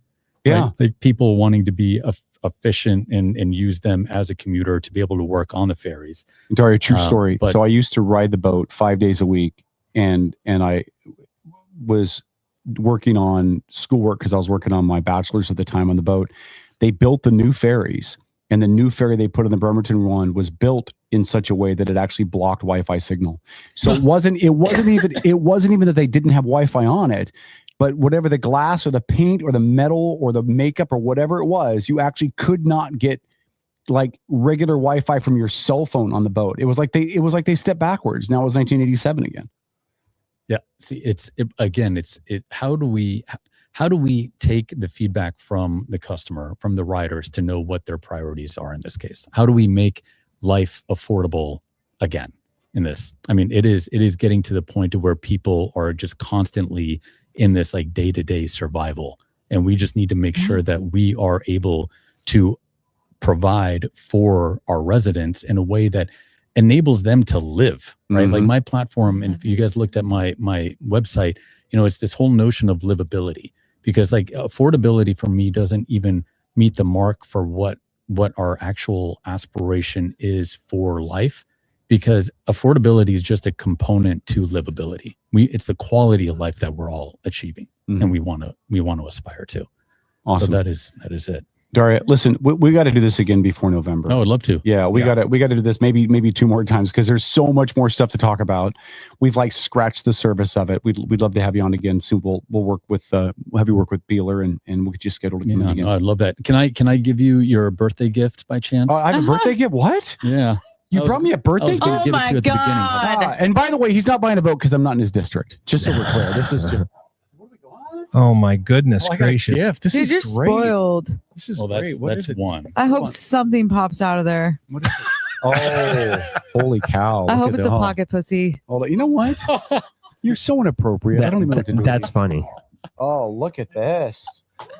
Ooh, nice. Ooh. Reposado. Tequila. Reposado. Oh, So my last show, I heard that tequila was your favorite. Tequila Right. is my You notice he jam, waited man. till the end of the show to give you that because Yeah. he didn't want it to No, imprint that's on the amazing. questions you were going to ask. Yeah, but you know what goes really well with that? What's that? Some garbage wings from Tracy. he to, heard my wow. Daria, you want to just come on the show every week from now on? you guys are great. God, Daria brought me wings and tequila. This is the best birthday ever. Well, I was thinking, are you guys familiar with like the hot one, the show where? Yeah. Yeah. I love that So show. I brought some hot sauce. If you were daring enough, Yeah, I want to see Kevin do on that. your wings. Well, here's a true story, Daria. We did a 1-chip challenge on this show. Oh my God! Upstairs, we all did the 1-chip challenge. Paul died. Oh, Tom died. it was a near-death experience. Dennis died. Tom did not who die. reigned supreme on that? You weren't. I wasn't even here. I know you Yeah, weren't that was here, before And my I time. love spicy. but I so sailed right through that. So I will take Yeah. any challenge you got. All buddy. right, Bury then, yourself in that, Kevin. Good luck with this Any one. This challenge one lit me just- up. Which one is that? It's called regret. For those that for those that Which is what every woman has ever dated me feels. It's yeah, something. That's absolutely. I'm sure. All right. Speak up if you feel that way. perfect. We have guests outside. We have to move to our next guest, but I really want to do this. Can we do this when you come in? Sure. Will you do it with me? Will you take the challenge with me? No, he's intelligent. No, I've done that, and I did regret it. Let me and see. I've done the 1-chip challenge, a piece of it, and I've done it twice. Oh my gosh! Yeah, no, No? Okay. that lit me up. Okay, but Has I'll that do been this, I'll open? do this with you in studio know. next time you come in. This will be the motivation to get you There we back go. Okay, in. all right. I will deal. do this. Send it this way. And for those with a sense of humor, go onto YouTube and look up K-Dog Taco Challenge. Oh, that was. And you want to get me in my pre-committee not to swear on the air days? I was so mad. I was so. Yeah, well, it was Dave's Insanity sauce, and it could be used for multiple things, like removing oil from your driveway. Yeah. Daria, if people want to find out more about you, if they want to figure out where you stand on things, how to get in touch with you, if they want to volunteer to help the campaign, whatever, what do they need to do? electdaria.com. Perfect. You'll find That makes it everything nice and on there. easy. You can request a sign. You can volunteer. You can just get engaged with the campaign, learn more about me. Same with my Facebook campaign page. Well, I don't mean to speak for anybody I else have here, one over there, but I think that you've got a lot of support in this studio. Yeah. And I know we kind of held to your request that we don't make it about your opponent, and that's fine. Thank you. And I respect that 110%. We have a lengthy history with her, and I'm sure that will come out later when we're talking about the whole thing, because She's a twat. that has impacted how a a lot of I us didn't say cunt. feel. Stop it, Beeler. It has impacted how a lot of us feel about this campaign, your campaign. And I wish you the best of luck. If I was in your district, I would vote for you, even though I'm relatively a conservative Republican. I mean, and we're Yeah. both wearing Yeah. his gear I know. as Republicans. And that's what We we like need. you, Daria. Yeah, we I'm- hope I'm you honored. win. I'm honored. Daria, listen, Yeah. Daria, I finish up my master's at the end of August, Oh, and good after Lord. that, if you need help, if you need people to knock on doors with you, put up signs with you, man, let me know. Oh, yeah, I'm in. honored. I got you. Thank you. I got guys. you. All right, we're gonna take a break again. It's electdaria.com. It's hold on, don't tell me the line. I'm gonna Daria Elgin. Perfect. Perfect. Daria Elgin, 23rd, running against this, running for the seat that's currently held by Tara Simmons. Only had to And, tell him 4 times. the primary. He got the district right. I'm proud of him. I did. Yeah, I'm proud of him. The primary is not unimportant, but it's not as important because there's just 2 of them. So they're both going to make it through the primary either way. Yeah. But here's what I'll say: when you go to vote, make sure you vote in the primary, because what those votes will tell each candidate about where they stand in the race is going to be really important. 100%. I would assume, Daria, that if you come out of that and you're neck and neck or ahead or really close or whatever, that's a really good boost that your message is resonating. Oh, big time. And if you come out of that, you're trailing by 30, that tells you, okay, I've got a lot of work to do to refine my message or figure out a way to hit it home. So I think the primary is a really good exhibition game if you put it in football sense, right? It's a really good litmus test for where his campaign is and where Tara's is as well. It's a good preseason matchup. Yeah, they're going to be able to gauge a lot from what the primary says. That's exactly right. So please, everybody, do vote in the primary. It will be. People are starting to call this a bellwether race for a lot of the trends that we're seeing. I can understand that. Yeah. Bring it back to some kind of like reason and common sense and practical, pragmatic approach, right? Yeah. And that is me. Like I consider myself a modern day Democrat. So don't. And I know a few people have kind of considered it like, he's a Kennedy Democrat or this or that, and like people compare me to Derek Kilmer, and like I think it's just like trying to compare me like in a lot of ways. No, Derek's great. But can we get her some Prozac? Oh, she needs something. but seriously though, it's the primary is extremely important. Yeah. So I think for all of it, and for me, I'm appealing across the aisle, and that for me is my happy place, because I absolutely need, like, I crave the counter perspective, and I have to work with people with opposing views. Yeah. Period. Someone can sit here. It's a complete opposite of most of the Democrats we've interviewed over the years. Listen, Dari, before we could get here, I'll tell you That's a this. complete opposite of most politicians. When I originally heard that anybody was running against Tara, not a youth thing, but I thought, well, they got no shot. Like, she's well known at the district. She's an incumbent, multi-time incumbent, all of that. What I continue to hear from political people in this county, not just Democrats, but Republicans as well, and not just in your district, but throughout Kitsap, what I keep hearing from people is, watch Daria. Watch that race, because Tara is they think in a little bit of a weak spot with some of the things that have happened, and they think that your message is going to resonate with people. Yeah. And so I will gladly say that it's looking like I misjudged the race way early on, and I'm encouraging other people not to do that. Research your candidates, figure out what they stand for, see who best represents where you stand as a person, to make your vote accountable. Well, thank you. I mean, throughout this, I'm just being me. There you right? go. And I'm not going to appeal to everybody, and that's okay. Yeah. But it's resonating, Well, you and it makes appealed me to me. feel really good. I got reposado and garbage wings, man. Thank you so much. Sorry. Happy birthday. Thank you, man. I appreciate it. All right, That's we're going to take a break. When we come back out of this break, we'll get all the folks in here from No Spark Racing. Big event coming up at the Kitsap County Fairgrounds next weekend. This coming Saturday night. The last points races of the year, they'll crown their champs, and then they'll start bolting stuff down for the Outlaw Radio Invitational, which will come up in September. Yeah. So we're gonna take this break. And then when we come back, we'll get to more of the show. We'll also, after we get done with No Spark, we'll come back and talk about You Behind Your Back, since we ran way late. And I won't be here, so I'm just going to say I think you're super rad, and I hope you kick Miss Simmons' butt. There you go. Good girl. Thank you. Wow. And listen, Thank you for booking me too. Absolutely. I'll say this as we're going to break. We've been doing this for what, 27 years, Kevin? Yeah. And we know how much or how little all of you vote in the primaries. Buck the trend, people. You get out there. You're doing it. You're mailing that damn thing in. Yep. I mean, you and the dead people, but you're mailing it in. Just mail It's it not in. that hard to vote, guys. It's not that hard. Please vote. Daria, Please thanks vote. again, man. Less than 30%, you schmucks. We'll let you guys know we get him booked. We might even try to book him before he leaves. So if we can figure out a day, There you go. we'll try to do that and let you guys know when we come back on the flip side. Stick around. No Spark. KDDA next. It's Outlaw Radio. OutlawRadioNetwork.com. My bad.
All right, Outlaw Radio. We're rearranging the deck chairs in the Titanic. Again, listen. Thanks to Daria Elgin for coming in. Did I get the last name right, Daria? Elgin. Thank you. I'm going to be worried about that from now on. Daria Elgin. Again, if you want to find out more, selectdaria.com. We will work with him and his campaign staff to get him booked for another appearance on here, and we'll let you know as soon as that happens. I'm going to. Are you guys ready to come on? Okay. All right, you guys are hot. I was just going to say, we're going to still work on booking him, right? Yes. Because I think this conversation is only partway through, and I can't wait for the rest of it. So. Yeah. And we're going to talk about him behind his back when we get into the 9 o'clock hour. And can I throw because that interview went longer than we had planned, but it was great stuff. No, it was great. A lot of stuff to cover. Well, and I think Mick Sheldon was posting in our chat room a quote from Pam Keeley. I can't wait to read later. Well, listen, we're sponsored by Paul's Boat for All. We are. Paul's Boat for All. By the way, Paul's Boat for All loves me. They did accuse me of being a card-carrying member of the KKK. Yeah. If I am, I still have not learned the secret handshake. Yeah. So if someone could teach me the secret handshake. You know, you Native American white supremacists, you know? Yeah, I'm Native American, but they let me in the KKK. Figure that out. Whatever. All right. So I'm going to make your guys' camera hot. So before I do that, if you need to pick your nose or something, do it now. And no Alicia Beeler talk. Bam. No Alicia Beeler talk because she's not here. You two are not on camera. So just know that you two on the end, the camera angle's not big enough for both. But you can't sit on the floor over here, or move your chairs over. Sit on somebody's lap, or make your partner smile. There you go. Look, we got the whole No Spark. Is this all of No Spark? Are we missing somebody? Okay, hold on. Who's got the mic? Okay, hold on. Let me turn your microphone. Okay, what's going on, man? So this is all No Spark and rolling hazard racing. We got a junior racer over here. We have Joshua Ayrton Jones, right there, Tyler Robron, Andy Todd, Damian Osborne, and Josh Hales. Doug Haw. Do you know how cool it is to get you guys all in here at one time? All at once. This is pretty awesome, man. And who's this sitting up here between Tom and I? We have Melody Barrett. And Melody, you have a microphone right in front of you, so feel free to talk. Okay. If they say something you don't like, just let them have it. Yeah. Okay. Beeler said to sit in her spot, so that's why Melody's got the cool spot with the cool mic, which technically means you're the only one with the cussing card too. So yeah. We'll let Josh handle that if you decide to start dropping the F-bomb like Beeler. What's going on, guys? Big event coming up on Saturday, right? The last points races of the year, crowning champs. Who's in the running for? Okay, Josh is okay. Hold on. Me and Josh. So everybody's still kind of alive, right? So you guys still have legitimate shots at taking home your trophies, right? All right. So here's what I'm going to do. I'm going to duck out for a sec because I got to go buy Junior some Oreos. I promised Junior Oreos. If you're going to what? I got to go run down the grocery in the middle of a radio show. You're going to run to the grocery store. Listen, I told the kid I was going to get him some Oreos. You knew he was coming in, but you couldn't stop by the store on your way in. I didn't have time. I was running late. Man. Good Lord, you're pathetic. Okay. Look at that. See, that's what having a CEO is all about. Do you remember my PIN number? Yeah. Do you want to say it out loud? Just give it on the air. If they don't have your card, they're not doing nothing with it. I'll send it to you on Messenger. All right. Just get him a big thing. Whatever the biggest thing of Oreos is, get it for him. That's fine. All right. You don't get Oreos for me, and I've been doing this for 27 years. Yeah. Well, if I wanted to hear somebody whine and complain, I'd have been married by now. All right. So guys, okay. Shut up, Paul. Shut up. I thought about that as soon as I said it. So you guys, does the Derby season fly by fast when you guys get into it? Yeah. Because there's a lot of work you guys do week to week just to keep your cars ready. But does it just fly by? Yep. I mean, sometimes it's flying by. There you go. Sometimes it's flying by when if your car's ready to go, it drags forever. You're just waiting. You're like, let's go. But when your car needs stuff, it feels like all of a sudden, it's tomorrow and I still have to fix all this. So I guess I'm not sleeping before the race. And so it flies by if you're needing stuff. But if you're ready to go, each day just feels like forever. How often does it happen, though, that you guys are ready to go? Because the impression that I've got is there's always something to be fixed. There's always something broke. Once all year it happens because it's right before the first race, at least for me and for him, right? Yeah. So car's built ready to go right before the first race, and then it just feels like it drags on forever. Now Josh builds like 20 some odd cars, so that's not that don't work for him. Yeah, I would say not very often. is the cars just ready to go. I mean, every now and then we have a few, but if you notice, there's a lot of us on this team, and we just kind of all just work together to get everybody's cars going. That's a beautiful thing. So it, you know, yeah, we had our first 3 a.m. night last week. Before the first one. So last year it was like almost every Friday night, you know. It's like, yeah. And so this year it was like when we were putting together the cancer car for Tyler, or putting together a big car for Tyler, it was like transmission and then another motor and then another transmission and then another transmission. And oh wait, did you know that a straight 6 transmission won't bolt up to a small block 350? Now we do. And so no, it was it was a torque converter, but still we know this now. And it was like 3 a.m. and I, you know, was looking at these guys and I was like, you know, this is our first one of these this season. It's, you know, I feel like we were waiting for this to happen, you know. And so yeah, it's fun though. I think it's cool that you guys are also supportive of each other's rides, right? I mean, I know you're all a team, but I think it would be easy to be like, well, I got to focus on my car. You can go get bent and deal with your car on your own, but you guys are working like cross paths to make sure that everybody's car is ready to go so you guys can have a good night and put on a good show. 100%. Yeah, until we get it. Yeah. Are you guys extra tough with on each other on the track? I mean, if you're in hold on. Point at me. Yeah, no, give him the mic just for a second. Why are they looking at you? What did you do? Well, they would say that I took him out on a caution flag, but that's not the case. I didn't see the flag or hear it, so I kind of took Josh out. Okay. A little bit. A little bit. Yeah. Hey, but listen, it was the first night and the first race of the night, and it was my first win on a figure 8. So hey, I ain't gonna complain. And he might, but I'm not gonna.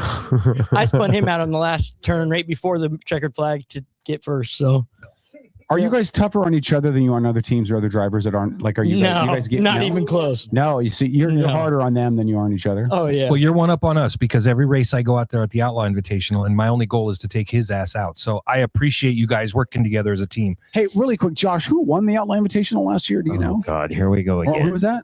I can mute your mic, Josh. Hold on. I heard. I think you did. I think I did too. Yeah. Thank you. So that makes you the reigning and defending champion. Thank you, Josh. Because the previous 2 years he lost to a female. You're welcome. He's not going to fit out the door if you keep this That's up. great. It's great. It's great. And Junior's going to root for me when I give him Oreo, so it's all good in the hood. Yep. Yeah, Junior. right, Junior. Maybe. He's team the one that left. He's team the one that left. Yeah, he's Team Beeler. It's okay. My wife's Team Beeler. Mel, who are you rooting for? In the Beeler. Beeler. I figured as much. That's why she put you in her spot. Of course, you know. Yeah. Yeah. That's brutal. It's the girl power thing. It is. We don't have charisma, Tom. We're just nobodies. Yeah, that's true. How many of you guys are racing mini cars? How many are racing big cars? How many are racing both? Anybody? You two are racing both? Kind of ish. What do you mean kind of ish? So Tyler's had his mini car, and then we kind of took on a car for somebody else that couldn't fix it. We were going to fix it so that way it can go out for the memorial lap. And the guy ended up saying, well, if you want to run it, then just keep it for the rest of the season. So Tyler said, okay. And then, well, Damien got put in Tyler's car, got smoked instantly. Like half a lap in, Tyler's car's done. Boom, typical Damien, Mr. All Wreck It.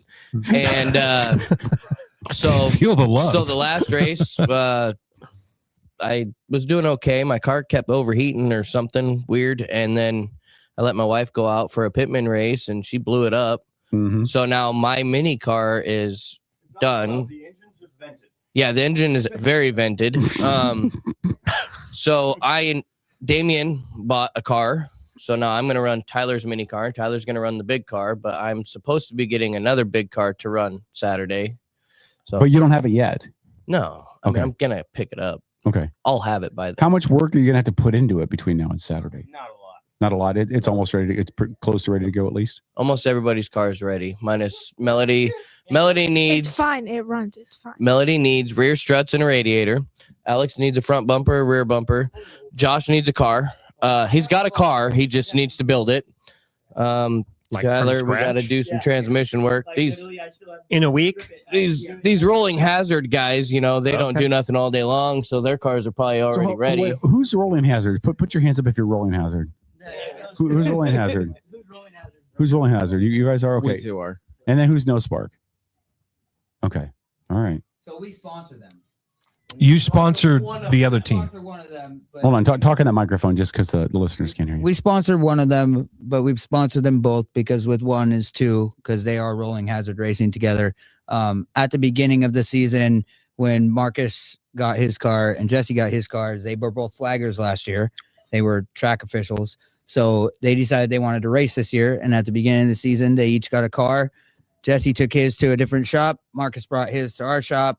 And it was kind of a competition to see who could build a better car between the two shops and who could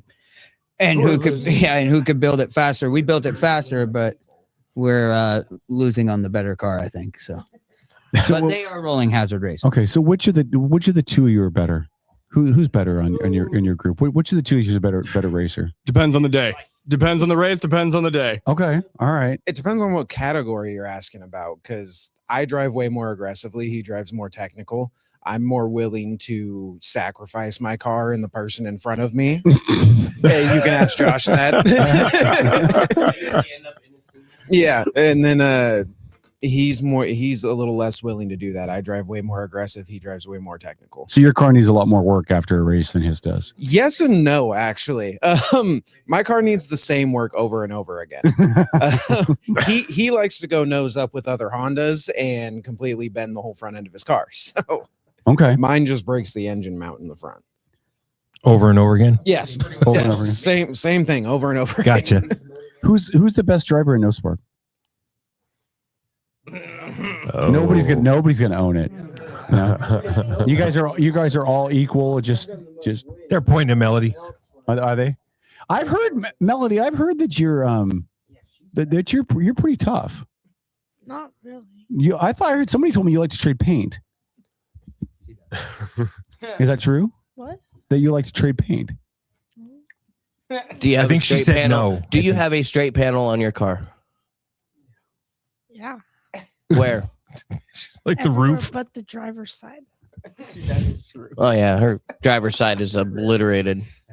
Ouch. Yeah, that was me and Damien and a couple other of love teammates. taps. Yeah. Just gets in the way, No, actually what happened was is rolling hazard over here spun her out right in front of me and I door shot her. Boom. Oh. And then she smokes me around the corner and I'm like, oh well, maybe I'll just park my car.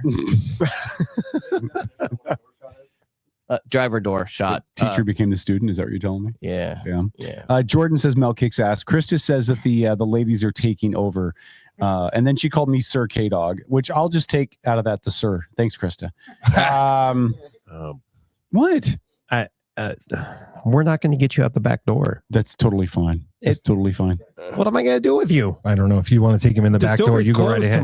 We know It's a what's little private. going to happen. K-Dog's going to still be the reigning and defending No, after you're September. not. So I am. No, you're not. Oh, by the way, all of us here are free and willing to let you guys use the cars for the Outlaw Invitational. Oh, so you guys are amazing. Thank you guys. So how many cars? How many cars is that? right now we'll just say they do mini cars. right now we'll say at least 8. Oh, outstanding. Okay. Well, that gives us an opportunity to like fill in with some local politicians and stuff like that. So Daria, you want to race? Daria, you want to race? Okay. All right. We'll talk about it. We'll talk about it. Well, he brought me Reposado. He can do what he wants to. It's a kick in the pants, man. Yeah, it's a blast. Yeah, we'll put you in Marcus's car. Unless Kevin wins. Yeah, no, and you've gotten a good example of what we've had to put up with for a year. I had to teach Kevin my how to money's on win the year K-Dog. before. What's that? My money's on you. Thank you, sir. As it should be. Huh? As it should be. The fastest car around. He's got to win. Mine's blown up, dummy. So Kevin's using his car. What I would like is for Beeler to have whichever car has 3 wheels. That'd be great. That would be Melody's probably. Perfect. Hey, get off your phone over there. Junior, you threw Abel's AirPods in the bushes. Hey, we're not talking about that on the radio. Anyways. Wait, Junior, you threw somebody's AirPods in the bushes? No, Junior, I'm looking at Junior. He's telling the truth. I believe him. He's an honest kid. Leland did. Anyways, we're not talking about that here. Holy cow! Okay. What did you buy? That's not Oreos. Stocked him up with stuff. Oh. Yeah, look at him. He's going through the receipts like, hey, lady, what the? Good Lord, Kevin. You're the one that gave the woman your debit card. Oh, no, you paid on your card. I got to give it back to you. Okay, I didn't send her the pin because we were doing the. Yeah, okay. Krista said she is in Mel will win. Are you guys all, do you guys know what events you're racing in on Saturday? Do you guys have it figured out? Do you guys know this far out, or is that something that's determined when you get closer? I mean, we all pretty much know what we're going to do. You know, we're gonna do some figure eights. We're gonna do some ovals. If we have a special event, then we'll probably have a car there for that. Unless you're Doug Haw, then you know his car is just not acting right to his standards, so he's finales it. Is anyone doing the tow behind? Yeah. Yeah. Oh, that's my favorite race. Tow behind's this weekend, right? Yeah. Yeah. Okay. If we can come up with 2 cars that are stripped and ready, and I get this big car to the house, I will do it also. Nice. And I have a target. And you guys have a ton of sponsors, right? That help make this happen, right? That enable you guys to, because you guys couldn't do it without the sponsors. You guys want to give some sponsor plugs? I know I did this to you last time. I was hoping you were. Right. We're gonna have to. We got R&K, All Terrain Painting and Repairs, Rolling Hazard Racing, Robron Family Racing, Arcadia Building, Cup of Chaos. I got Simpkins Legal Law, Personal Injury Law Firm. That's crazy.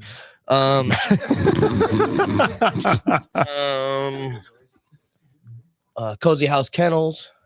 My sister's playing there. North Shore Towing, Local Wrench. Anybody else? I said, Josh, your wife had the list down when she came in to visit. More than I do. So we got Dahlgren Real Estate, Triple Crown Tattoo Studio designed our logo. Outstanding. And let's see, Sun and Stem did the shirts, did our apparel for us. We got. I did. Okay. We got No Spark Racing, Rusty Piston Racing. Why am I forgetting? There's one more. JNS Coating is on my car as well. Okay. I've also got Linden Salvage for No Spark. Is that true? Okay. Yeah. Apparently, there's also a BLD3 for a tow sponsor or construction for a tow sponsor for him. Perfect. How important are the sponsors, and what are the benefits for the sponsors? Like what do the sponsors get out of it? Free advertising. Well, not free advertising, but advertising. Tons of advertising, because there's butts and seats. Yeah. In that Thunderbird Definitely. Arena, man, there's butts and seats. Definitely, especially when the weather's nice. Yeah. When the weather's nice, there's a lot of people there. Yeah. This weekend the weather's supposed to be sweet. Really nice. It's going to be great, which means, as I say every time we have you guys on, people need to get there early. Right. Get there at 2:30. Yep. Get your spot under the grandstands. Pick your place. Go get your food, and then don't move your butt, because good seating in that place is going to be at a premium by the time you get to time trials. Oh yeah. Yeah, I think Crazy Eric's is open by 4. Yeah, Crazy Eric. Yeah. They forgot to shout out AK Roofing Northwest too. Okay, good. AK Roofing. AK Roofing. How many of you guys are going to be in the parade? The Whaling Days parade? Any of you? I don't think any of us. No. We have so many cars to get to the track. They'll be busy getting their cars up there and getting them ready to go. Okay. All right. That's fair. Yeah, and all the sponsors, when we win, all our sponsors get announced while we're sitting there getting the checkered flag and trophy brought out to us and whatnot. So they get that as far as recognition, just no sound, because half the time you can't hear who they're calling out when the cars are running. And so when it's just that winner out there, all the sponsors get advertised out there and whatnot right away. So. Yeah. Well, and I think it's cool too. You know, as I work for a small local business at the Escape Room, and the one thing I hear from the other small businesses I talk to is they want to support local. They want to support people in their own backyard. They want to make things happen in the community. They want things that families can go to that they can afford to do.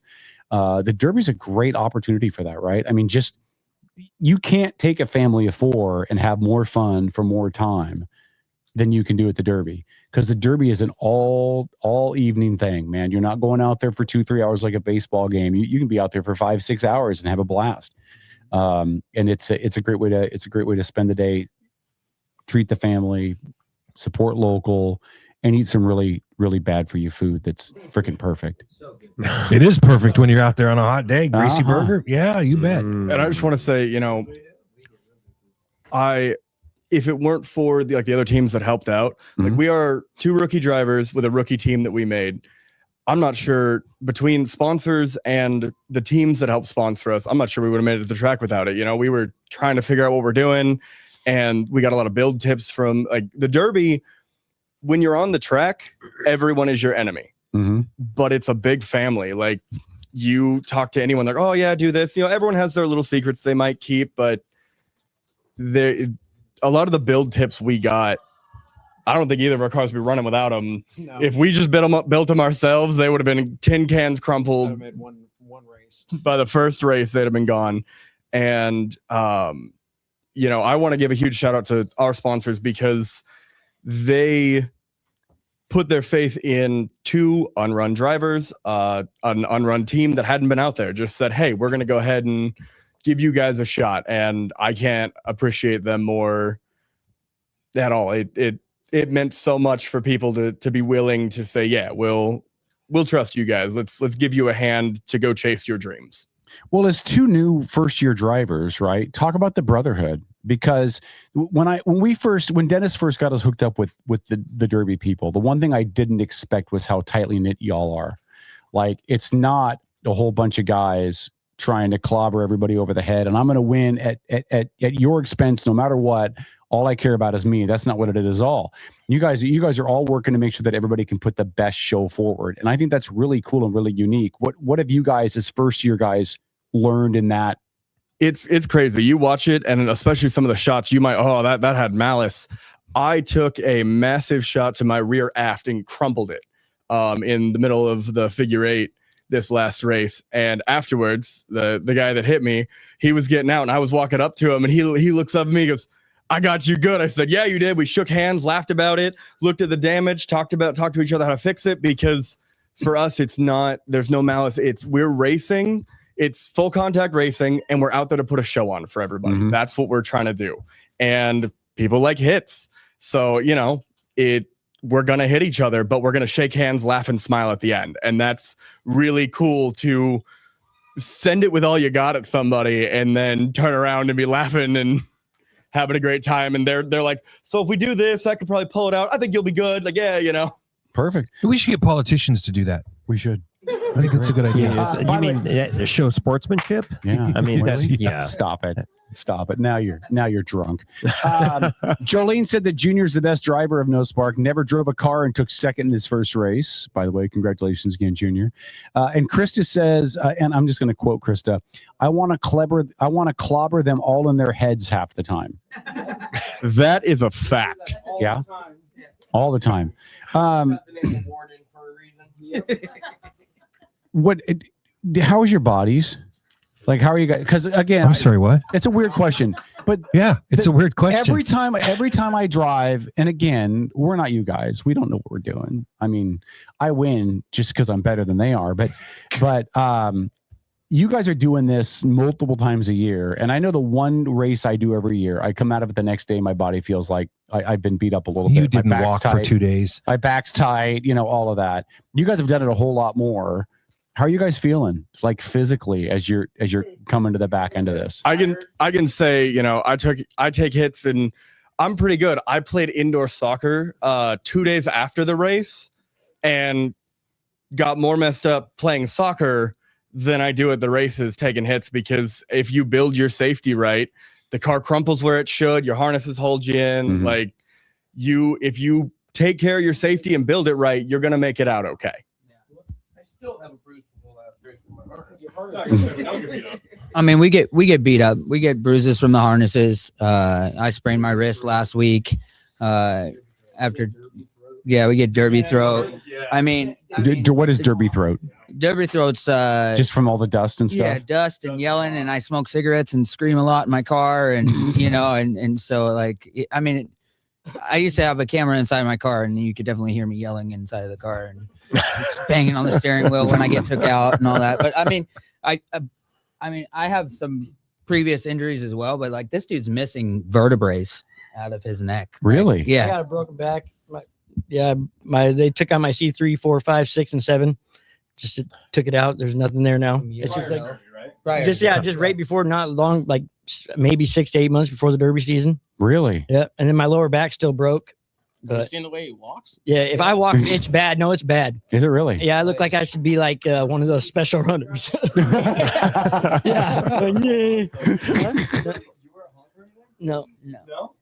And my harness is snapped. The buckle doesn't even work on my harness. So like when I finale did this last race, my harness was like down here on my shoulders. I got out of the car. I couldn't hardly walk. It was bad. Like I was unless you're the safety inspector, then it works exactly like it's supposed to. I was gonna say for the guy with the most vertebrae and stuff missing, he probably drives the hardest. Yeah. Oh yeah, he's not. He's got less to lose. He's already lost it all. I mean, for somebody to take a Honda that is, it runs good, but it's kind of not the best, and he was out there just going nose up multiple times, and he was. If there was a Mad Dog for that event, he probably would have got it because he was doing the biggest hits of it. Really? Are there Mad Dogs for every event, or no? How I think you got to work? have 12 or more cars. 12 or more cars. Okay, all right. But I mean, he was laying people out left and right. But we're gonna make this political for a second. Just Josh is like I punt. We've talked a lot about on this show about economy and gas prices and what. I don't know what the hell is that. I don't know what that is. Man. It's a cockatoo. It's one of your biggest fans. It's a cockatoo. Oh, is it? No, okay. BJ's around here somewhere. Yeah, BJ's here with her parrot. Okay, one of her parrots. One of these we talk about on this show a lot is just cost of living, right? Cost for gas, cost for parts, cost to do anything, right? Mm-hmm. How has that, if at all, how has the economy hit you guys as far as drivers putting your cars together, affording to go out and do what you do? I mean, I think that we just Saturday or Friday we just fill up and then we don't think, and then Saturday we fill up again and then we don't think about it until Monday when we see the bank statement and we're like, and then it's like pump, right, and then we just try to give CPR to the wallet to try and revive it back until the next Derby, and then flatlines again, and then we just keep going. I mean, it even if the gas prices are high and the diesel prices are high, I mean, at the end of the day, we're not going to let that stop us. It's not going to stop us. They can say that they're going to, do away with all the gas cars, but we'll still be out there smashing, small block 350s and little Honda cars around a track. You know what I mean? Those things catch on fire or something, bro. Yeah. Wait, hold on. How many of you guys are either married or in a long-term serious relationship with somebody? Just almost all of you, except for kind of. You're. I hope she's not watching and sees that that's the gate to the relationship. Okay. All right. Do you guys? That's a serious relationship. Yeah. So we're gonna have one less racer. So Zach has not been on here before. Wait, which one's Zach? Raise your hand, Zach. Okay, what's up, Zach? He is the driver of car number 360. Okay. Wally. Wally. We've mentioned him on here before. Mm-hmm. He has no luck when it comes to driving a big car, and he just smashed into every wall possible. Except for this year, he did things the right way, and he's been doing pretty damn good. He's winning. But yeah, I figured I'd let you guys meet Zach. Here, hold the microphone, Zach. What up, Zach? You were sitting back there being all quiet. We're going to put you on the spot now. Yeah, I'm sure she is. So what's up? I'm Zach. How you guys doing? So what happened? What clicked this year? Why is this year the difference? Brakes clicked. Yeah. I used to cut corners and make it so I didn't have brakes. That sounds less than healthy. I found out 3 walls and 1 fence later. Brakes are kind of needed, and yeah, in a big car, right? Because somebody's told me if you're driving a little car, you don't use your brakes. You don't. They don't for whatever reason. Brakes for decoration. Yeah. But in a big car. And some of even the big car people, they'll say you don't need brakes, but I have proven that you need brakes. Brakes are a necessity. That's outstanding. That's outstanding. Very true. Very true. Okay, so hold on. So I asked a question about the wives' serious girlfriends for a reason. How many of you guys are all of your wives' girlfriends involved in the Derby? Like at some level? Is anybody's not? Oh, there's BJ. Oh. BJ and her bird. Nope. BJ and her bird. We'll bring BJ on here in a second. I ran into BJ in a very weird place on Wednesday. I didn't expect to run into her at, but we'll talk about that later. So all of your significant others in Bird. Bird? Yeah. Are you afraid of birds? We've been waiting to hear the story behind the birds, but we still haven't. We've yet Josh, to what's hear the story of the birds? behind the birds. Looking at me. Look, when a grown man comes into Josh, your you radio heard him. station and goes like, "I'm afraid of birds," you can't not tell the story. Yeah, come on, give Josh the mic. We got to hear the story. What about the birds? Can we like wait? Can we patch it? If I put my finger out, will it like fly to it? Oh, No, well, that's not even a cool. It's not still. It's not a falcon. Why is its hair up? No, get him out. Oh my God. Josh will drive cars into other cars at high rates of speed, but if he sees a bird, he pisses himself. That's great. Yeah. Wait, can we patch in the video of him and the chicken? No. Come on. Can you tell that story? So you have to now. Look, the Well, the listeners at story home are is- going, we don't understand Josh and the birds, and now there's something about Josh and the chicken. You guys got to bring the listeners into speed here. Well, you see, when you see a grown man go into a chicken coop, and then you see the grown man run faster than the chicken across the chicken coop and realize that he's blocked in, there's a problem there. So then he runs her back around and back out. But then next thing you know, in the video, he's petting the chicken. But he still claims that he is deadly. What did Josh say? Hold on. He's on the microphone, Josh. What did you say? I established dominance without that one's fuck me up, dude. Sorry about my language. I'm not in the cussing chair. That can bite through a broomstick. I'm pretty sure, right? Yeah, get it. Yeah, the door's that way. He won't hurt you. That's great, John. I didn't know you were afraid. It doesn't of matter the bird either. It could be the most docile duck.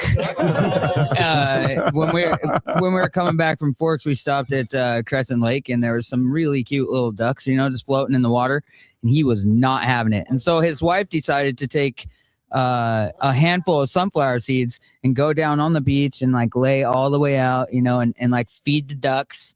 And the whole time she's feeding the ducks, he's like, "What are you doing? Why are you bringing them closer to me?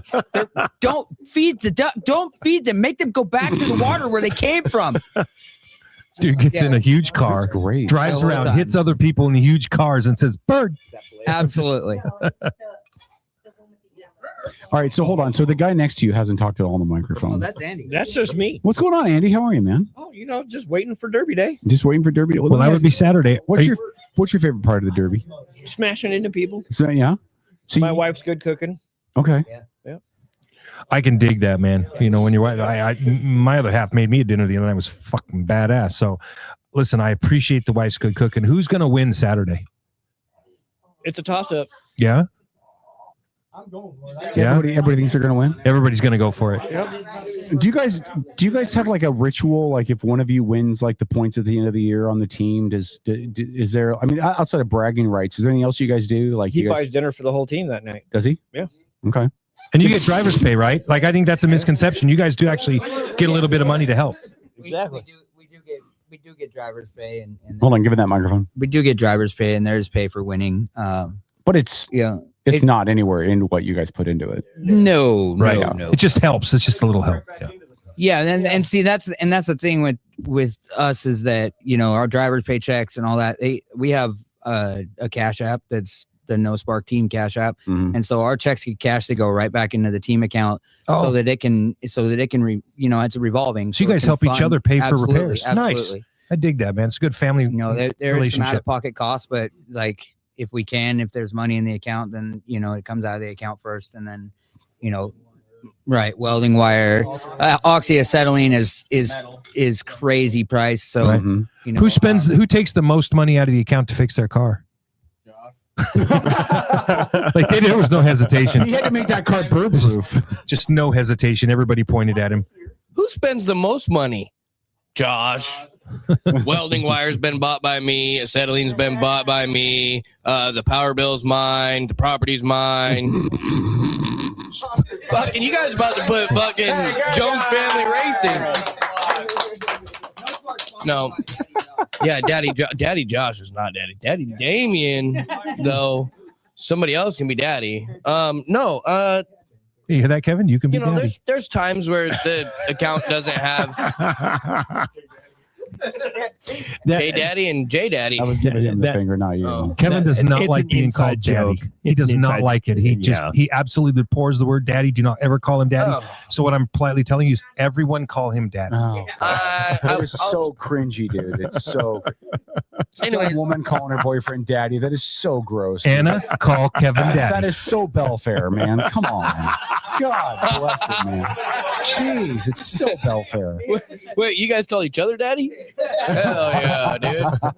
No, there's times where the account doesn't have nothing, and if I have money, I'll buy something. If Tyler has money, he'll buy something. Damien, he'll buy something. Everybody pretty much helps out and buys what we need. So, I mean, we're usually pretty good, but when it's race season, we have that fallback money in the account that we can use. Yeah, I mean, finding the stuff is part of it. I'm curious about something. Like as time progresses, building new cars takes on new dimensions, right? A lot of the newer cars are made out of different kinds of composite materials and stuff, right? Like a newer car doesn't do you any good out there on the track, right? No. You want something solid steel, right? So are the older vehicles not only getting harder to find, but are people charging more for them? Yeah. So I have a 96 Honda Civic, just run-of-the-mill Honda, and I blew the motor in it, and we cannot find a motor for it. Like $1,200. Really? Yeah. That's so Damien, he was running Tyler's car, and me and him were out all day, Friday? Yeah. Looking for a motor. Couldn't find a motor for it. And he's like, well, I can buy this car for $2,000. And I was like, okay, it's a fully built, ready to go car. And so he bought that car, and he's like, if I buy this car, you could just run Tyler's car. I was like, okay. Nice. So, well, the familial relationship is really nice to see. I think we need more of that in the community today. And you guys have the racing that brings you all together. So it's that's really cool. And if man. your listeners have any 70s cars sitting in their freaking yard, we need them. Yeah. That's a good thing to put out. Actually, we should kind of make something for that. Or on the mid page. 90s Hondas, or mid 90s Camrys. We like Camrys, Cavaliers. We like Accords. Mid 70s Gremlin, maybe. Yeah, we'll put your name on it. Well, I think we want to put Kevin in a Pinto. There's a Leaf out there we can put some side irons on. Go for it. Please. I would love to see an EV derby car. I bet you it probably do okay until it caught on fire. But I mean, what people don't know is like even before Derby, like a lot of us we were connected already. Like it was. I mean, we've been a family for a long time. We started out with a Jeep club. And we used to build when Josh got his property and even before Josh got his property, like we used to build Jeeps and four-wheelers and that's what we did. And then one day Derby started and now I don't think we built it. How long has it been since we've actually built a Jeep, Josh? Well, you know what? There's a lime green Jeep out back that doesn't belong to Kevin that he could definitely use some help on. Totally my That's Jeep. a Fiat. That's not a Jeep. That's a Fiat. It's a beautiful Jeep, man. Beautiful Jeep, Kevin. I love my Jeep. It's gay. Shut up. Says the guy that drives a orange German-built Mustang. Like I don't. It was built in Italy.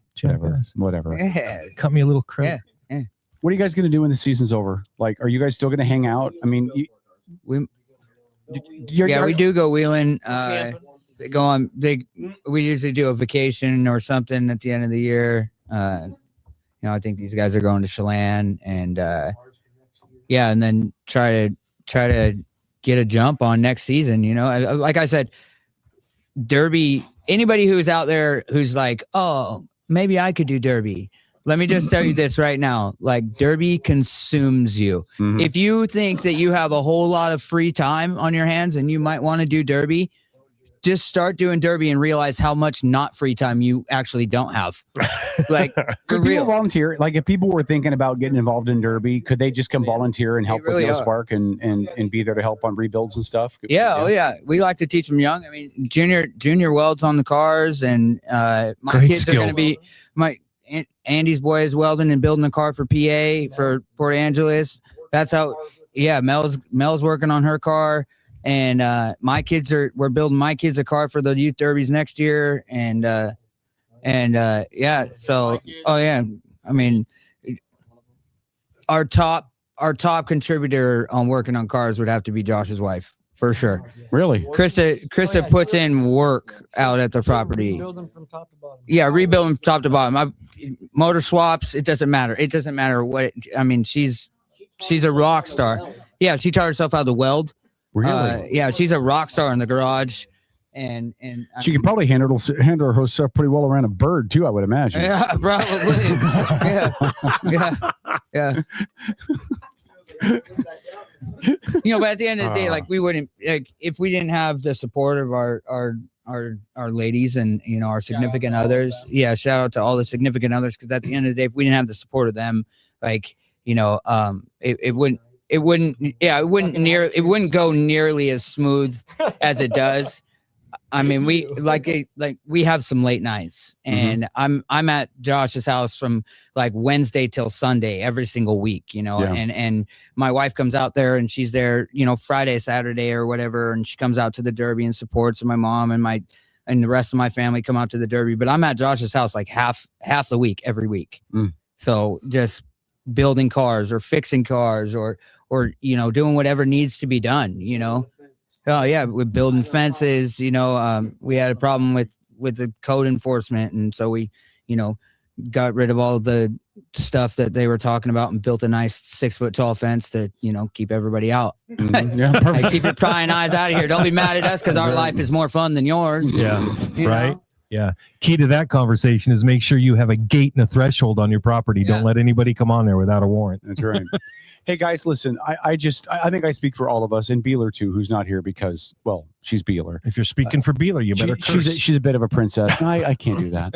But I just your guys' support of the show and helping us with the invitational every year, and just coming in and filling some time and spending time with us, guys. We love you. We really do. We appreciate you guys so much.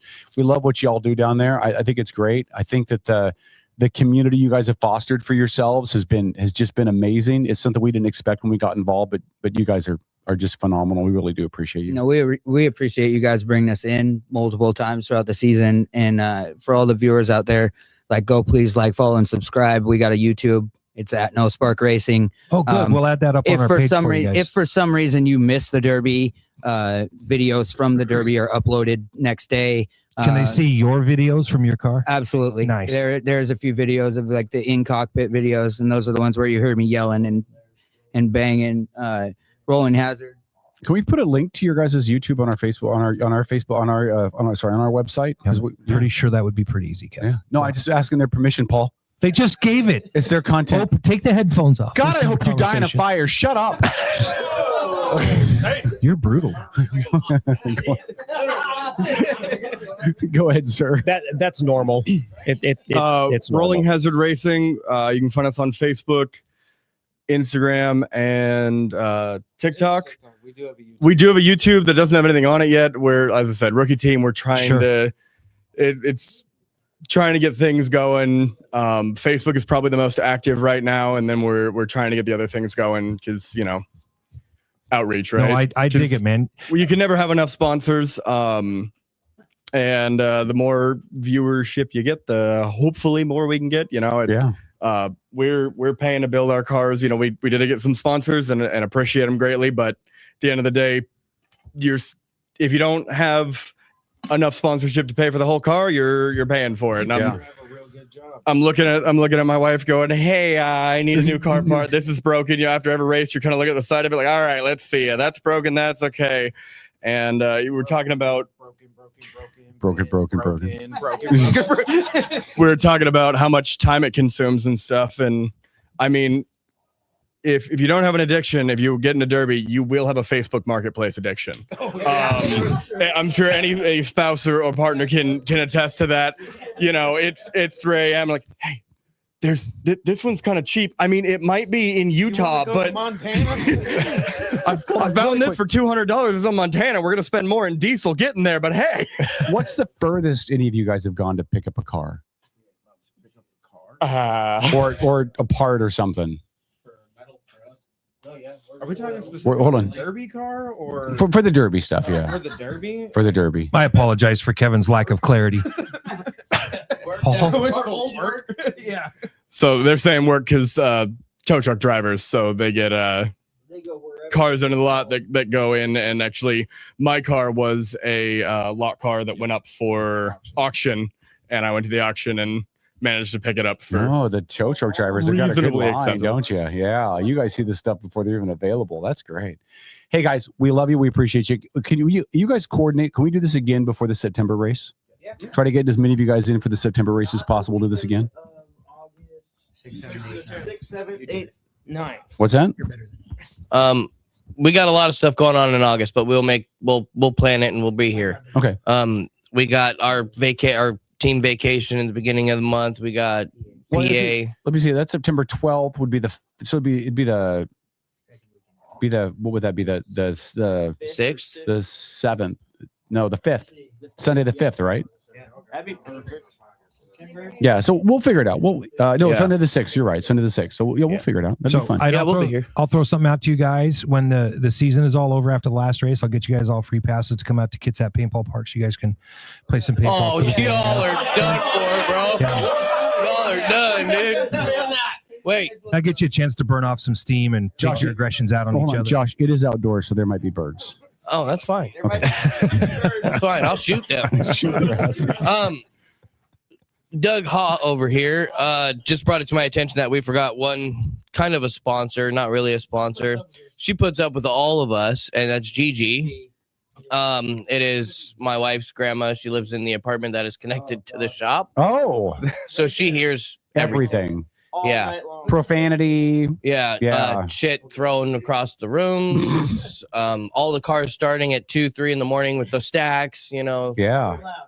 She doesn't yell at us. She yells at Alex all the time for hammering on cars at noon.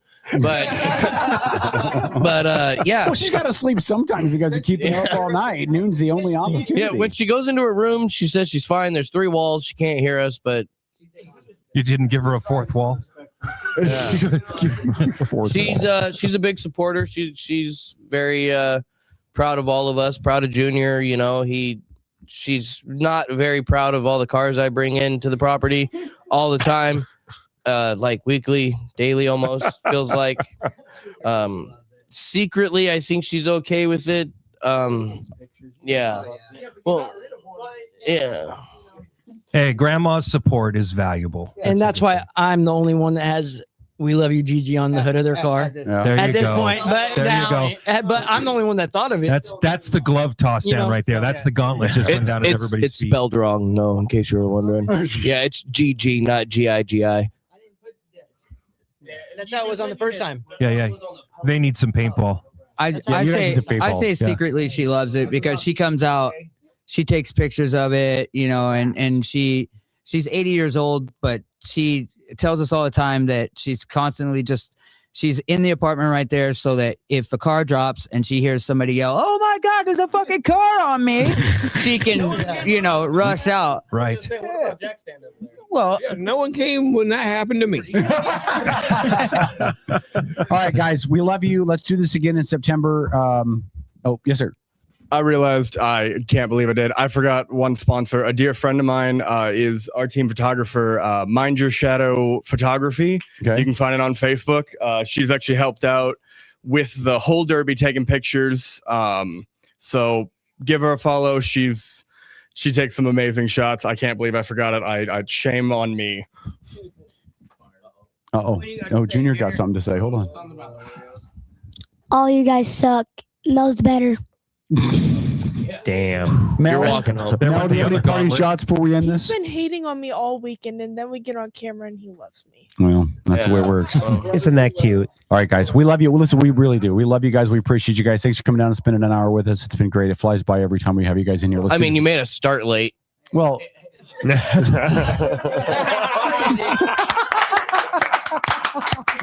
right, we gotta go to break. We gotta go to the top of the hour.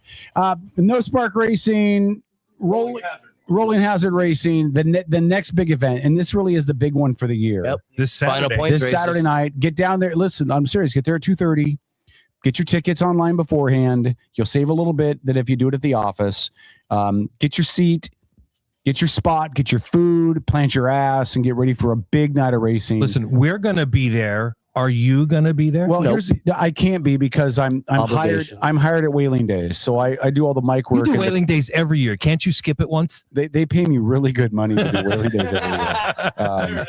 And Okay. I have a Funko Pop habit to support. So And video games, and you're thinking about tying the knot. So yeah, sorry. Anybody that shouldn't have heard that I apologize. I hate you, Paul. Did you change your Facebook status yet? I hate you so much. All right, we got to go to break. Guys, we love you. Thank you so much. We'll do this again hopefully on September 6th. September 6th. That's the Sunday before. Yeah. That's the Sunday before. All right. We're going to take a break. We'll get all these guys out of here. We'll come back, talk some more politics. We're going to talk about Daria behind his back. We do. And that'll be good fun. Yes. And then we got to talk about the Daryl Dogs thing because Paul and I are coming at completely different angles. I mean, they're not that different. For all of you online that support these guys, like the chat is blown up with you guys. People supporting you guys. So thanks to all of you. Please listen to the show when it's not just them on. Like, we we love you. Good luck.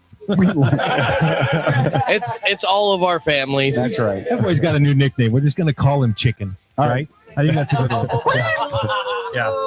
Peacock. All right. Outlaw Radio. We're back after this. All right. OutlawRadioNetwork.com.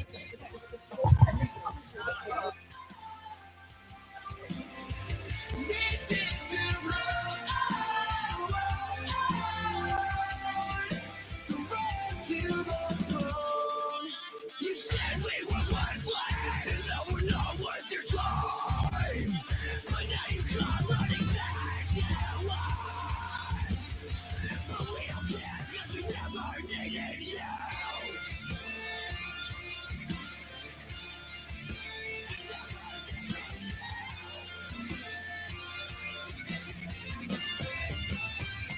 We're setting fire to the weight that held us down.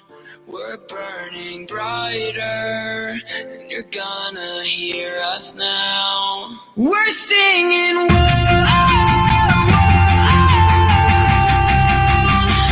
this is the road to the throne.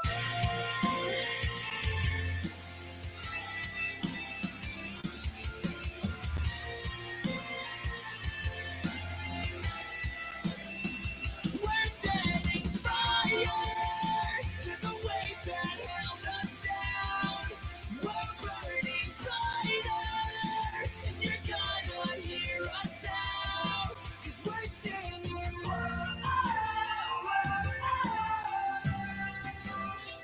this is the road to the throne.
All right, Outlaw Radio Network. Again, we want to take this opportunity to thank our sponsors, including Destination Highway 420, located on Hollis Street in East Bremerton, right across the street from Cloverleaf. Stop in and see them. A full supply of cannabis products. Hold on, I'm gonna bring Tom in. The cameras aren't on yet, but Tom. Hey, there I am. Flour, Okay. edibles. Yep, flour, edibles. What else? Pre-rolls. Pre-rolls. Okay, what Yeah. else? Distillates. Distillates. Yeah. Keep going. They have a nice selection of glass and pipes. Okay.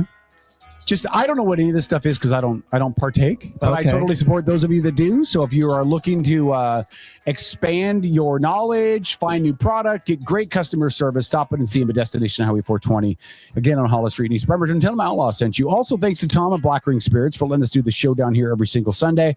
If you have not picked up some of the amazing stuff that Tom has distilled down here, hold on, Paul, your mic's on. Now your mic's on. That walnut cherry whiskey. Oh, thank you. Dude, Ember? I think that's the best you've ever made. I have said that more than once. I think that's been my best whiskey yet. I'm Man, going to turn our cameras back on. So cameras are back It's on. good. I for need you. to grace people with my smile. Yeah, I'm actually almost sold out of it. Really? Yeah. How much do you sell those for a bottle? Because that's like a really like top shelf stuff. After taxes and everything, it's like $65. Gotcha. Yeah. Okay, other sponsors really quick. Evergreen Grace Cleaning Services. If you have a residential, commercial, any other kind of cleaning needed done, look for Evergreen Grace on Facebook. Great prices and most of all, really good, really great service. The place will sparkle like a baby's bottom. Kitsap Paintball Park. Kitsap Paintball Park. You want and to now shoot it's- your wife and get away with it? Yeah, or your boss, or your ex. Yeah, I won't get a chance to do that. That's okay. No comment. Or if you want to shoot the guy that your wife cheated on you with, that's a great idea. Oh, no, I think. he won't come out to the paintball I know park. he He's won't. already. I know he won't. You know, some of those guys talk tough, but when it comes time to put up or shut up, they shut up. Amen. Also, thanks to Kitsap Great Escape. If you have not played an escape room, and by the way, it is in Daria's potential district if he wins. Kitsap Great Escape, the only, the biggest escape room in Kitsap County. Yeah, there's a new one up in Paulsbo, It's a right? one-roomer. I think it's a Viking themed room. Kitsap Great Escape just opened 3 months ago. Their newest room, which is the Lunar Curse, Which is based on kind of like, I don't want to say Harry Potter because of trademark stuff, but it's Harry Potter. of that ilk. Yeah, of that ilk, and it's been booking out like nuts. It was a blast. Yeah. You know how I know it was a blast? I didn't figure shit out in that room, man. I was lost.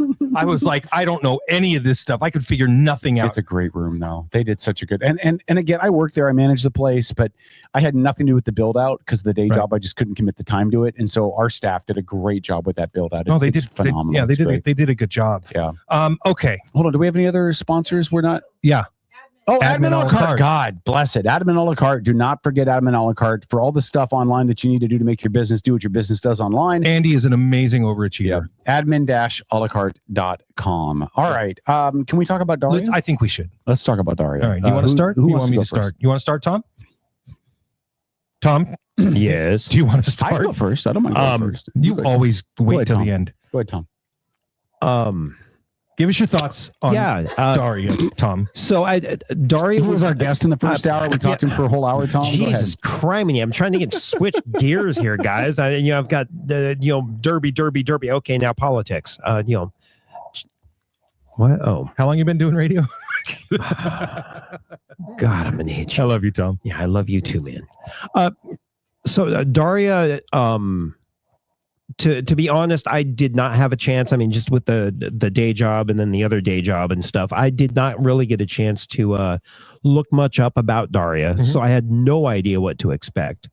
God bless was. it. I've got the hiccups. Okay, keep going. All right, hiccups, great. Yeah. I was very pleasantly surprised, right? I mean, I don't live in the 23rd. I don't have a vote. I don't have a conversation in that, in that election. But I think Daria is kind of a breath of fresh air for the north end of the county. I think the north end of the county has had.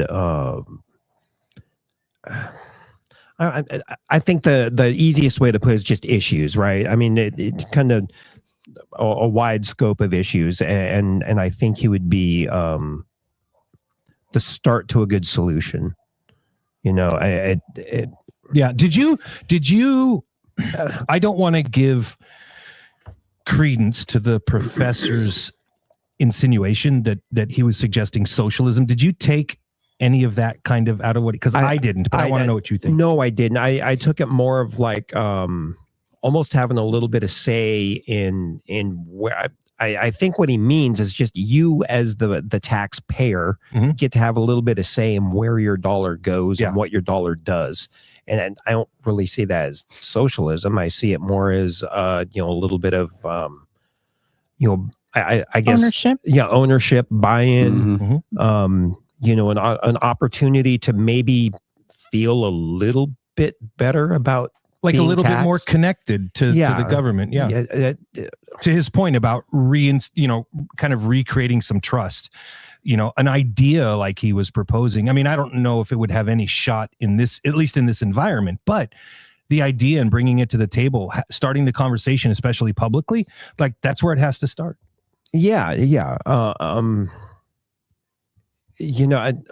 So me personally, I mean, me. I mean, I want the smallest possible government, right? And so, if I have to pay taxes, if especially Tom, you have to pay taxes. I know, but Okay. I mean, it's ridiculous that I should pay taxes on something I own. But I mean that's just me and my libertarian soapbox. Yeah. When you own acreage and you have to get a permit to cut your own trees down, I think we might have gone a little too far. Might have. Yeah. So I mean, with an entity like that, right? Something that's basically got its hand around your throat. The fact that his suggestion of being able to have a little bit of say in how your money is spent, I think it would be a very popular idea. Personally, I do. I'm sorry. I think Tom would ask for all of his money to go to roads. There's plenty of money going to roads. We're not fixing the fucking roads. But I think that's kind of what Daria was talking about, right? Like we're throwing money at places. Do we know where it's going? No. Do we know where? No, I'm not saying we do. I'm saying Tom's saying no. Tom's fired up. Somebody put crack in Tom's drink. I think what I'm trying to say, Tom, pay attention, is I think that's what Daria is saying. I'm taxed too much. We're throwing money at things. Do we know that they work? Right. Are we checking to see what the results is of the money that we're spending, and is it justifiable? Does it make sense for us to continue throwing money at it? And I'll give my view just because I'm talking. Then you can wrap up, Paul. No problem. Whoa. Oh, did you want to jump in too? Okay. Yeah. I never he never lets the ladies talk. I know. He always ignores. Oh my God. Although in his defense, he let Tom talk. Anyway, I meant first. I meant he let you talk first. Sorry, Tom. I wasn't trying to apply anything there. I think that's the part of what Daria is talking about that I get the most behind, which is, and you've heard me say this on the show before. I don't care as much about how much I pay in taxes as I do where is it going, how is it being spent, and does it make sense, right? If you tell me I'm going to take 80% of your paycheck in taxes, okay, where's it all going and why? And if you can sell it to me in a way that 80% makes sense, I'll have a conversation. Like I'm not advocating for 80% sales tax. What I'm saying is, if you tell me I'm going to take 10% of your paycheck in taxes, but you can't tell me where any of it's going and it's not making a difference and I can't feel it, I can't get behind the 10%. You know what I mean? It's not about amount to me. It's about, does it make sense? Is it getting us what we're supposed to be getting? What the legislature's given us now, and Paul, as you would say, since 1986 or 87 or 88 or whatever. 88. What the legislature's given us is, we're just going to keep spending. We're going to do unfunded mandates, and we're going to come back on the backside and say, okay, well, now we've got all this unfunded stuff that you guys got to figure out how to catch up on. That's why we're $10 billion off on the budget in the upcoming crisis, right? It's because they haven't equated need with cost. They've equated cost with want. I think there's a lot of want at the state level, which is Cost why with 4 want. months after the end of the session, we're going into debt already. But what they're not doing is what Daria's talked about. Right. Is, I would assume we're still paying for stuff today that we put in a budget in 2002. Oh, yeah. That's just renewed every year, that nobody's gone back and looked at and go, well, wait, we've been paying for this since 2002. Does it make any sense? Let me lose. Does it make any sense? Is it still something we should be paying? Are there better ways to do it? And we've increased spending on every year because of cost of inflation adjustments and all that. But I guarantee you, nobody's gone back and evaluated the cost.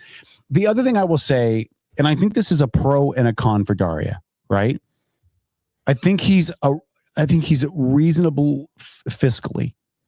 I think that's strong if you're more of a purple Democrat like I am. I think it makes it harder for him in his district, because I think in the 23rd, what we've seen is there's a lot of people up there that are going to vote blue because blue is blue and blue is always going to be blue. We're going to vote for blue. We know the name Tara Simmons. We know that she's been here a while, and we're just going to vote for her because we recognize the name. I think you're sort of right. Yeah. Daria has to get his name out. And Daria has to continue to beat the drum. He's got to campaign harder than she does. He has to knock on more doors than she does. And we've seen that. We know it can be done. We watched Mayor Wheeler do that. Greg Wheeler did it against Patty Lind, who should have killed him in that mayoral election and didn't because Greg outworked her. And as long as Daria is doing things like the Libertarian Forum, as long as he's doing things like talking to Republicans and getting out and talking to everybody, he's got a strong shot. Right. Because you've got to be able to reach across the aisle to beat an incumbent in this area. And he has to show people who would discount him because of the D next to his name. He has to get them to vote for him and show that he's. That's what I meant when I said reach across the aisle. Okay. No, but I don't even mean that. I mean people that are going to look at a Democrat now, even if they're Democrats, and say, man, the party's gotten too far. Like me, man, the party's gotten too far away. They've gone too far. I'm a Democrat and I have a heart. I did my primary ballot last week and dropped it in the mail on Saturday. I didn't vote for one Democrat, not one, because the party's gone so far. He's got to rein in those people that agree the party's gone too far. Where's the middle ground for a Democrat to be? And that's if he can sell that, if he can show that that's who he is, I think he'll do really well. Yeah. Go ahead, Lori. I'll let you speak first. Thanks, Paul. I'd like to speak first. My name is Paul Madden. I've been shot too many times in the head with a paintball. Go ahead, Lori. By the way, I think Kevin's ready to get married because he said he was ready to give up 80% of his pay to taxes. So, I mean, Anna, if you're listening. Right? It was illustration is what it was. It was not. And Kevin's turning pink. Well, really quick, before you go, Corey said in the chat, and I want to respond to this. Corey said, I stopped listening to what Daria had to say after his hate Trump comments came out.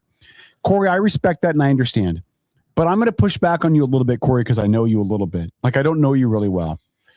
But I would question if AOC was the president, if you would say anything short of how much you would detest her as the president.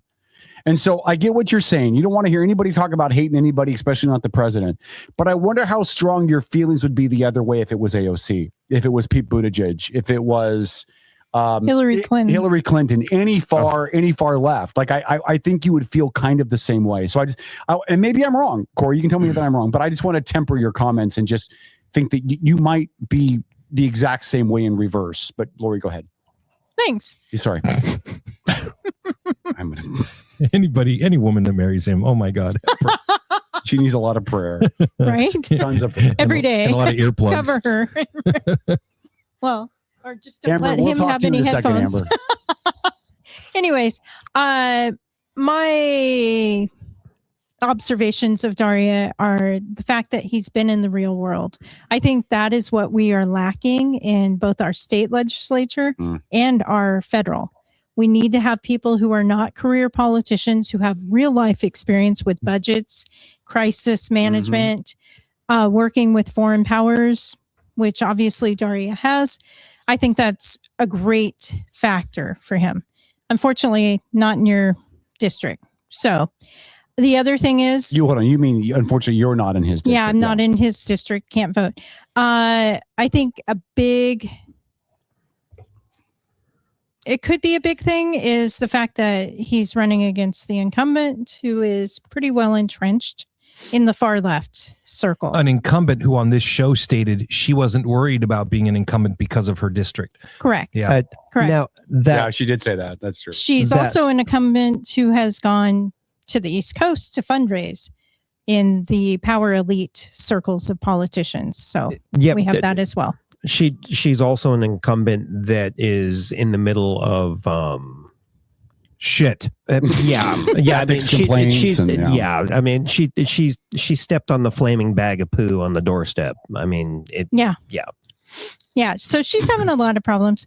But I agree with Kevin that Daria will need to get out there. He'll have to outwork, Tara or whatever, and get his name out there. But not only that, I think reaching across to libertarians, reaching across to Republicans. Absolutely. And become part of their forums, because if the Republicans, correct me if I'm wrong, they haven't put anybody up in the 23rd. No, they're not. Yeah. There was somebody who had that had registered, that had filed, and then they dropped. Okay. So there was somebody for a moment. Did Tara Simmons get to him?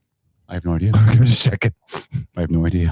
But I'm thinking that Daria needs to reach out to the Republican County Party and, get invited to those debates that they have. Well, I don't know if you saw this in the chat. Somebody mentioned in the chat that Moms for Liberty had donated his campaign, and that he was catching some flack. Again, this is what Mick had said in the chat. So I don't know if this is true. I'm just repeating what Mick said. Read what he wrote, because he posted in the chat. Just go for libs of TikTok and you're golden. Right, capture all those Republican votes. Well, Mick had posted a quote from Pam Keeley of Paulsville for All fame, and I felt that it was my best friend who called the cops on Kevin, and I had to speak to the cops because of her.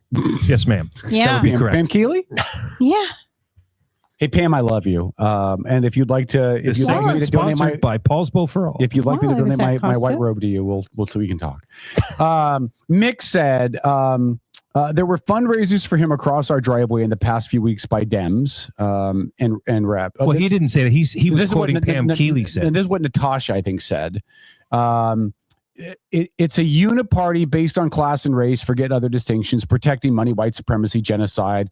Links I post on the Friends of the 23rd Dems page were quickly removed. They feature discussions of blah, blah, blah, strong critic, colonizer corporate, pseudo-populist institutions. Later he goes on to quote that I'm trying to find it seems like she was going after him, trying to imply that he was somehow a Republican. Going after Daria? Yeah. Because because Moms for Liberty had donated that he was a closet Republican. There's nothing he said in the hour he spent here that remotely sounds Republican to me. Yeah, no. The financial stuff is although I'm not a Republican, other than being financially responsible. Yeah. But I don't think that's a Republican trade. No, that's a business trait, to be totally honest. Yeah. I mean, he's talking about Agreed. metrics. He's talking about transparency. He's talking about accountability and, running a budget. And Agreed. God forbid that we don't have to look to the federal government for money. Right. No. What? Agreed. But in this state, I mean, your fiscal responsibility seems to be coming from the conservative party that is just not present. Yeah. Well, this state for sure. Yeah. And they're not. That's what I'm getting at. Remember, they're not. I was agreeing with you. You effectively have a supermajority, so you have a Democratic Party in Washington State that doesn't have to listen to the minority party anymore. Right. No, I Until they run out of other people's money. Well, that and Can I say that? but I'm sorry. I almost. No, go ahead. I'm done. Are you sure? I'm done. Okay. Effectively. Let me talk about Daria first, and then I'm going to take a moment and talk about his opponent, right? Because we can't separate the two. Well, I think we can. Well, I mean, as far as deciding, as you're talking about the election, you have to consider the sure, summation. The opponent does matter. I mean, let's be honest. Daria wouldn't be running if they had effective representation, and accurate. I think that, like, when you look at the now relatively public text messages that he was receiving from Tara Simmons when she found out he was going to run, I mean, I would label that borderline harassment. Bullying for sure within the party. Bullying for sure, and by the way, anybody who's listening right now, if you want copies of those, just drop into my, message me and I'll share them on the Outlaw page. Huh? Can we share them on the Outlaw page? Yeah. Okay, let's do that. Yeah, I'll do that tomorrow. Send them to me. And again, we have inside information. We've been doing this 27 years. We have a lot of people around the community that, hey, I heard this, check this out, right? I have inside information from a local law enforcement member that there was a call to her house years ago. And the call to her house was about a minor in possession of marijuana. That minor then said, Mama gave it to me. You know, there are legitimate questions, I think, about her mental stability. We're talking about somebody who has multiple felonies. One of those was, you know, and she points out, well, that was in my younger years. You were over 30, way past, you know, your brain development and figuring out what's right and what's wrong, right? There, you know, she was a nurse. She was caring for elderly patients. She was stealing medication. Those, I'm just going to say it. You know, you want to give the benefit of the doubt and say, hey, you've changed. You've done all these things to better your life. And then 4, 5, 6 years in, you find out she's not really changed her spots. She just put a different coat on, you know? The accusations from people that worked for her nonprofit about the alcohol abuse, about the gambling addictions, you know, these are all things that are, I'll say, somewhat corroborated in personal conversations and testimony from people that have been there, that have been involved with her organization.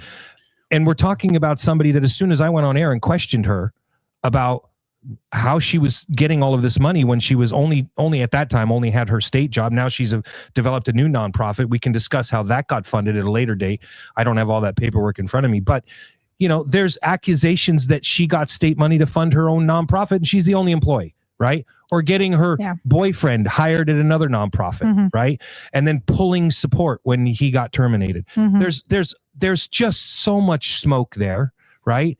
If I'm out at my farm and I'm smelling smoke, it's because something is on fire. Right. I mean, you can't just, in a lot of ways, it's not dissimilar from the accusations that we see thrown at Trump with regards to the Epstein files, right? You just, your name's been mentioned 1,000 times, right? What's going on here? And then when certain files aren't released, you just can't help but ask more questions, right? And this is somebody who, when we were making those questions or asking them, called the show pissed off at me for asking the questions, right? And then promptly blocked us, right? This is a person who wrote laws about how many rounds could be held in the magazine of your weapon, then promptly went out and took shooting lessons while holding the very same soon to be illegal parts that, she had. Anyway, you guys get what I'm saying. Yeah. So I think that it is important to keep in mind the credibility of the individual that you're not going to vote for, as well as the credibility of the person that you're going to vote for. And, you know, in a lot of ways, and this is one of the reasons why I absolutely support him. We have that history with Tara here, right? Kevin went out of his way to sit down at a private meeting with her to ensure her that we were going to give her a fair interview, just like we gave Daria. Sorry. Come on, Paul. I'm thinking, you know, get off my back. Be a quiz later. The point is that we went out of our way to give her the benefit of the doubt for years, right? Until she burned us and proved us wrong.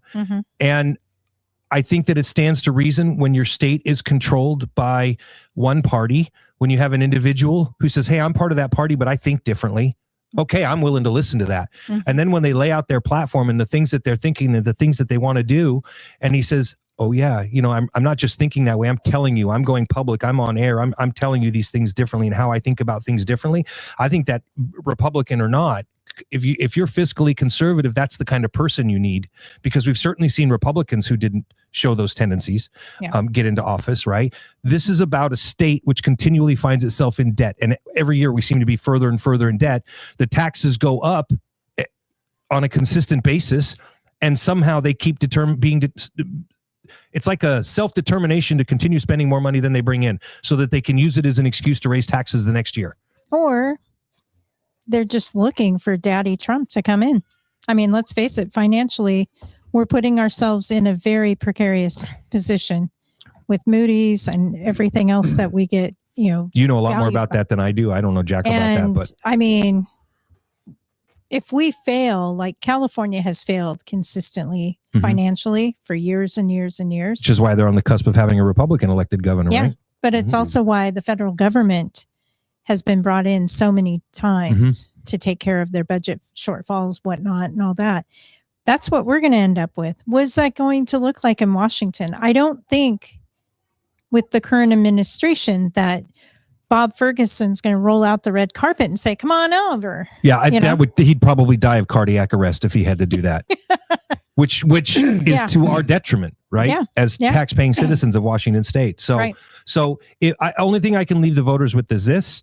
is that mentality, that attitude that he has is exactly what you need. And when you look at you look at your other choice, right? It becomes an even clearer choice.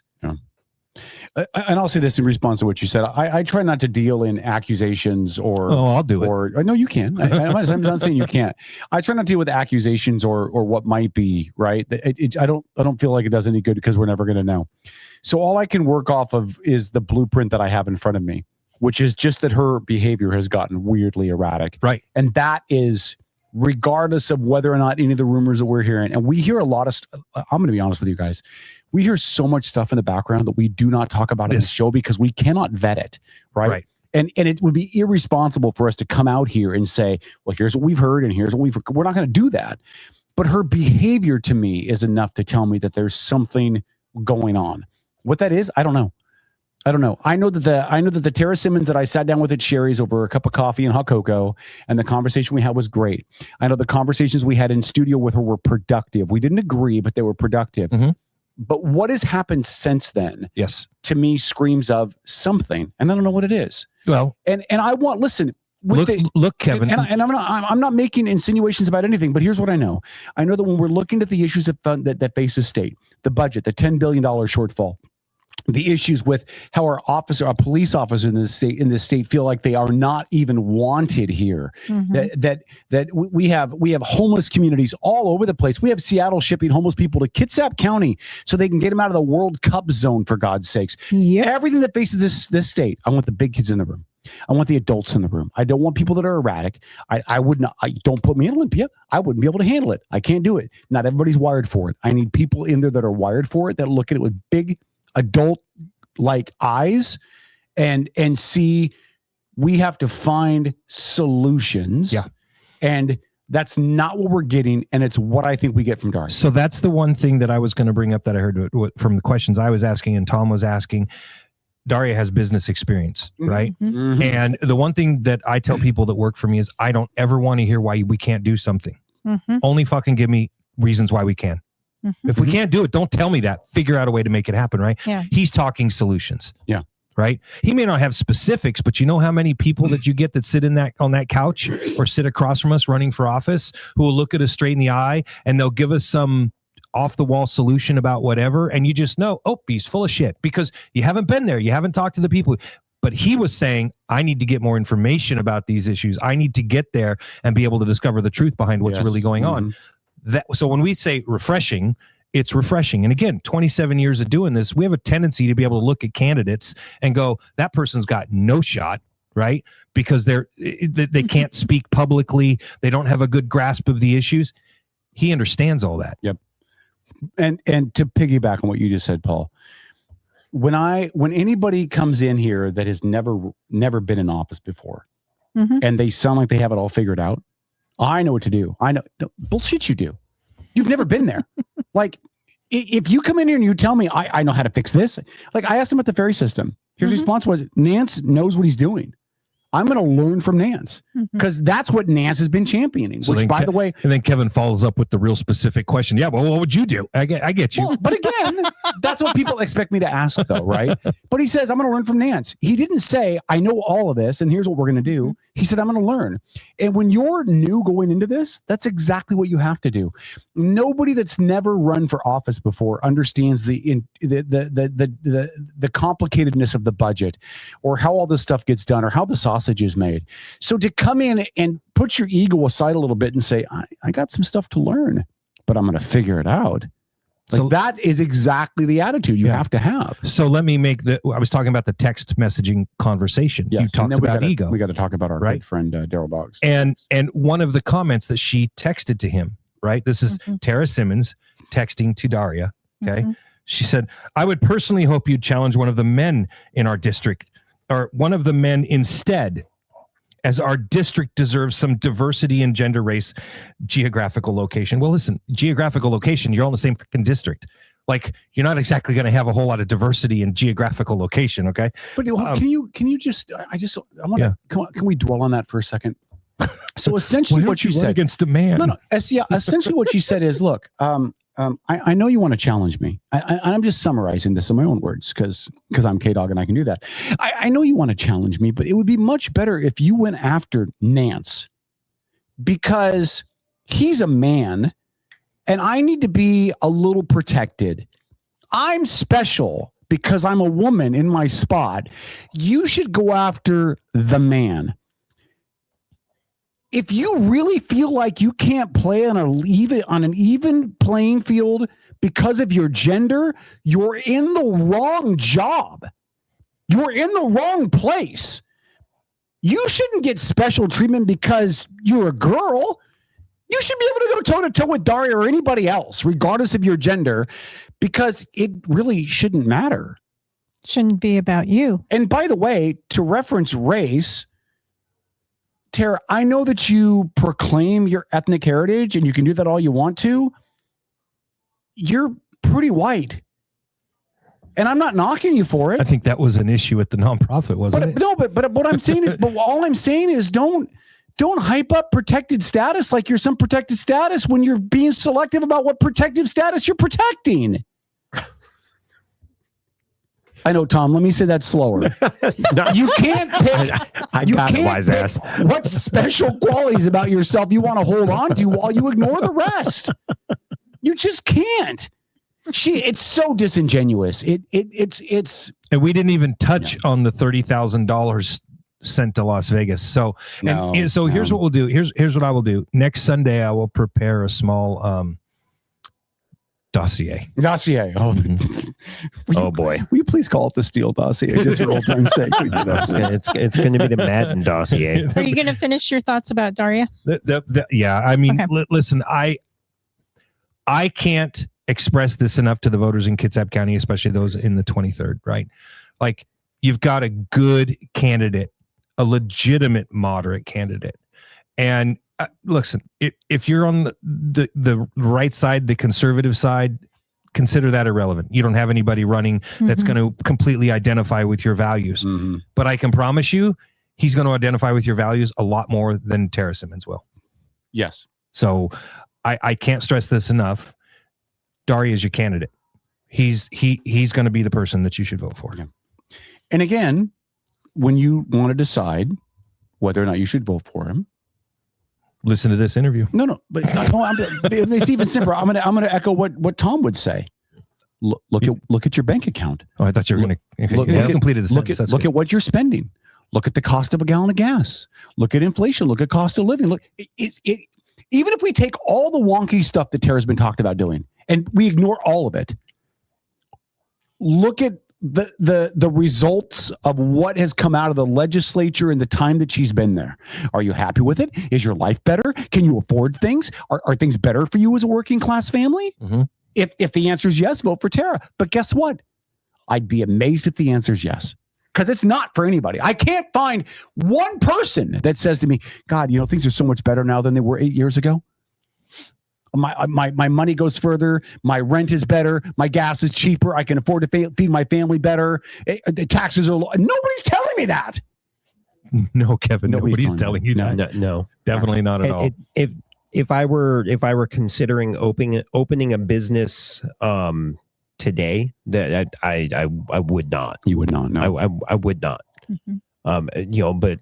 And that should scare people, Tom, because the small business is the most important part of our communities. I mean, for every Walmart, there's 100 Black Ring Spirits. Sure. Yeah. No.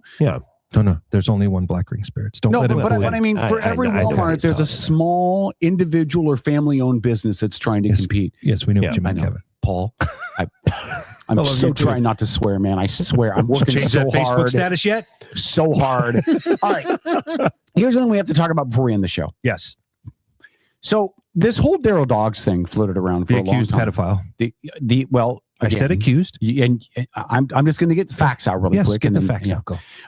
He was accused by an online group, Predator Poachers. Yeah. Thank you, of having communicated immorally and illegally with somebody taking on the role of a minor child. The online Predator group came to his house. They confronted him and his wife with a live Facebook feed. That spread throughout the county. People spread it. A lot of people that we like on this show spread it. And there were really two opposing views on how to handle this. Some of us believed that these guys were pretty credible. They had been doing this for a while. They've been successful in past attempts to catch predators and put them on that level, though. That's true. Yeah, they were credible. They have over 800 convictions to their credit. Yeah. So some people believe that gave credibility to the story. Other people believed we needed a little more before we ran with this, and an accusation doesn't show evidence. It doesn't show any kind of proof or anything that you can vet. The Bremerton Police Department came out and released a press release on July 16th, so on Thursday. And I'm going to read you in its entirety, and then we can talk about it. Well, why don't you just summarize it? Hold on. The reason I don't want to summarize it is I want no one to say that I'm twisting it one way or the other. Because if I summarize it, somebody's going to say, well, Kevin, you just put your spin on it. Well, okay, I guess. Okay. On June 14th, 2026, the Bremerton Police Department responded to a 911 call involving an online group conducting self-directed investigations of child exploitation. The group alleged that Bremerton resident Daryl Doggs was engaged in inappropriate online communications with the juvenile and confronted Mr. Doggs at his home. Officers responded, collected information from the group, and spoke with Mr. Doggs, who cooperated fully and provided access to his electronic devices. Detectives obtained a search warrant and conducted a forensic review of the devices. A second warrant was secured for records from the relevant social media platform. After analyzing all available digital evidence, investigators determined Mr. Doggs was not the source of the alleged communications. The activity originated from an IP address in another state, and a potential suspect has been identified at that out-of-state address. This information has been shared with the Federal Bureau of Investigation, FBI, and the appropriate law enforcement agency in the suspect's home state for further investigation. Mr. Doggs has been identified as a victim of criminal impersonation. We intend to forward all applicable charges against the true suspect to the courts of jurisdiction where the investigation when the investigation is complete. The public needs to know that internet-related crimes against children require careful, methodical work to ensure evidence is lawfully obtained and innocent people are not wrongly accused. Bremerton detectives work closely with the Washington State ICAC task force and follow strict investigative standards throughout these cases. We appreciate the community's patience as we work to conduct a detailed investigation to ensure accountability while protecting the integrity of the investigative process. For information on protecting children online, visit search results ICAC. And that was signed by Captain Aaron Elton, Bremerton Police Department. So here's the thing. And Kevin, to your credit, which you will never hear me say on this show ever towards Kevin. But here's the thing. To your credit, Kevin, Kevin was like, look, I don't even really want to talk about this story until the investigation has had a chance to go through. And I disagreed with you on this point, that I still felt it was a story and it was out there and it should be talked about. Now, I have freely admitted how I feel about his wife and her time on the Bremerton City Council. So there's no love lost there. Like and there's personal issues and stuff like that. I have very good reasons for not particularly appreciating his wife. Daryl works at the county, and he's the assistant to I think it's it's not the assessor. He's not Phil Cook's assistant. He's the auditor's assistant. Okay. And so he, runs elections and stuff, right? He's in the room. He's overseeing the counting and stuff like that. I have an issue with both sides on how this was conducted, because one of the things that I came out and said initially was, look, these guys ran a live Facebook feed. And during the course of that live Facebook feed, they said things that any basic attorney is going to be able to listen or hear and tear it apart and say there's motive for that, because they were basically saying negative things about the political left, and that Daryl and his wife are members of that political left, the anti-police crowd and stuff like that. I hope that the Bremerton Police Department and the state's office, that I forget what the name of it is, but the group that does the online stuff, I hope that they're doing their due diligence to the best of their duty, right? And I say that because if they're not, and Daryl was the predator that he was portrayed as, right? Then what have they done? They've effectively given a predator a second chance, let him off the hook, and he will learn from the mistakes that he made and will not make those same mistakes again, right? Because in listening to what was put out in that, like, like every other rudimentary individual that knows anything about computers, they have this really cool gadget called a VPN, and you can make your stuff look like it's coming from anywhere. Yep. So to me, that wasn't enough. He may be completely innocent, and that's not for me to judge, but that statement just not even close to being enough. It just wasn't. And we do have a political climate in this state where certain people protect other people. I don't think anybody has any illusions about that, whether it's cops protecting cops or Democrats protecting Democrats or Republicans protecting Republicans. Like there's a lot of the good old boy system politically for enough, to go around everywhere in the country. Right. So especially in Kitsap. What that letter seemed like, that's what that letter seemed like to me. That seemed like somebody running cover for people that are very heavily politically involved. Right. Because what do you have going on politically right now in Kitsap County that's even more controversial than the Daria Tara Simmons race? And who counts those votes? And who's investigating who? Who counts the votes? You picking up what I'm putting down? Yeah, I know. I get down. You've got a guy who counts the votes being investigated by people, one of which is running for sheriff. Now, I'm not suggesting there's any collusion there. I'm just simply saying that because that letter was so not full of any good actual information, it says, well, we've identified an individual. Really? Daryl Doggs' name is public. Who did you identify?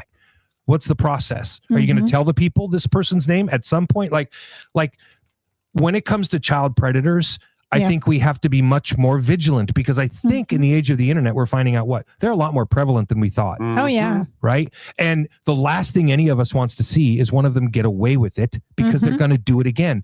And this is now, I was contacted by a member or a friend of the group flat out telling me that they, in fact, do have 2 of his foster children who came forward to make statements.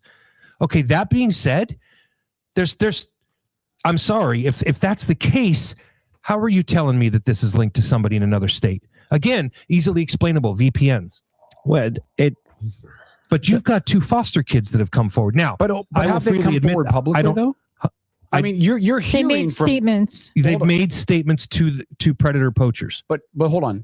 And I'm not coming to you with this. Well, that's all I know. I don't know more. What I'm saying is I need some clarity. So do we, and again, at this point, anything predator poacher says to me is questionable. That's okay. So that's understandable. Do we have anything from them besides them saying 2 of his foster kids came forward? Do we have anything else besides that, or do we just have them saying? There's a photo of his member. Yes, but unfortunately, that was one of the things I actually questioned, because I'm like, in the world of AI, how can you know? Not only that, but I mean, sorry, no, it's to okay. be crass, but how are you going to look at that? Are the police going to come over and go, okay, we've got this photo, now drop your drawers. Yeah, exactly. Show us. Yeah, 100%. So we can make sure it works. The same thing. And that's kind of where I felt that with what they had, they were premature to go to his house, because we have VPNs, right? And doing what they're doing, they need to be extra diligent. Because again, they went and did a Facebook Live at his house, and then we're talking smack about him and his wife.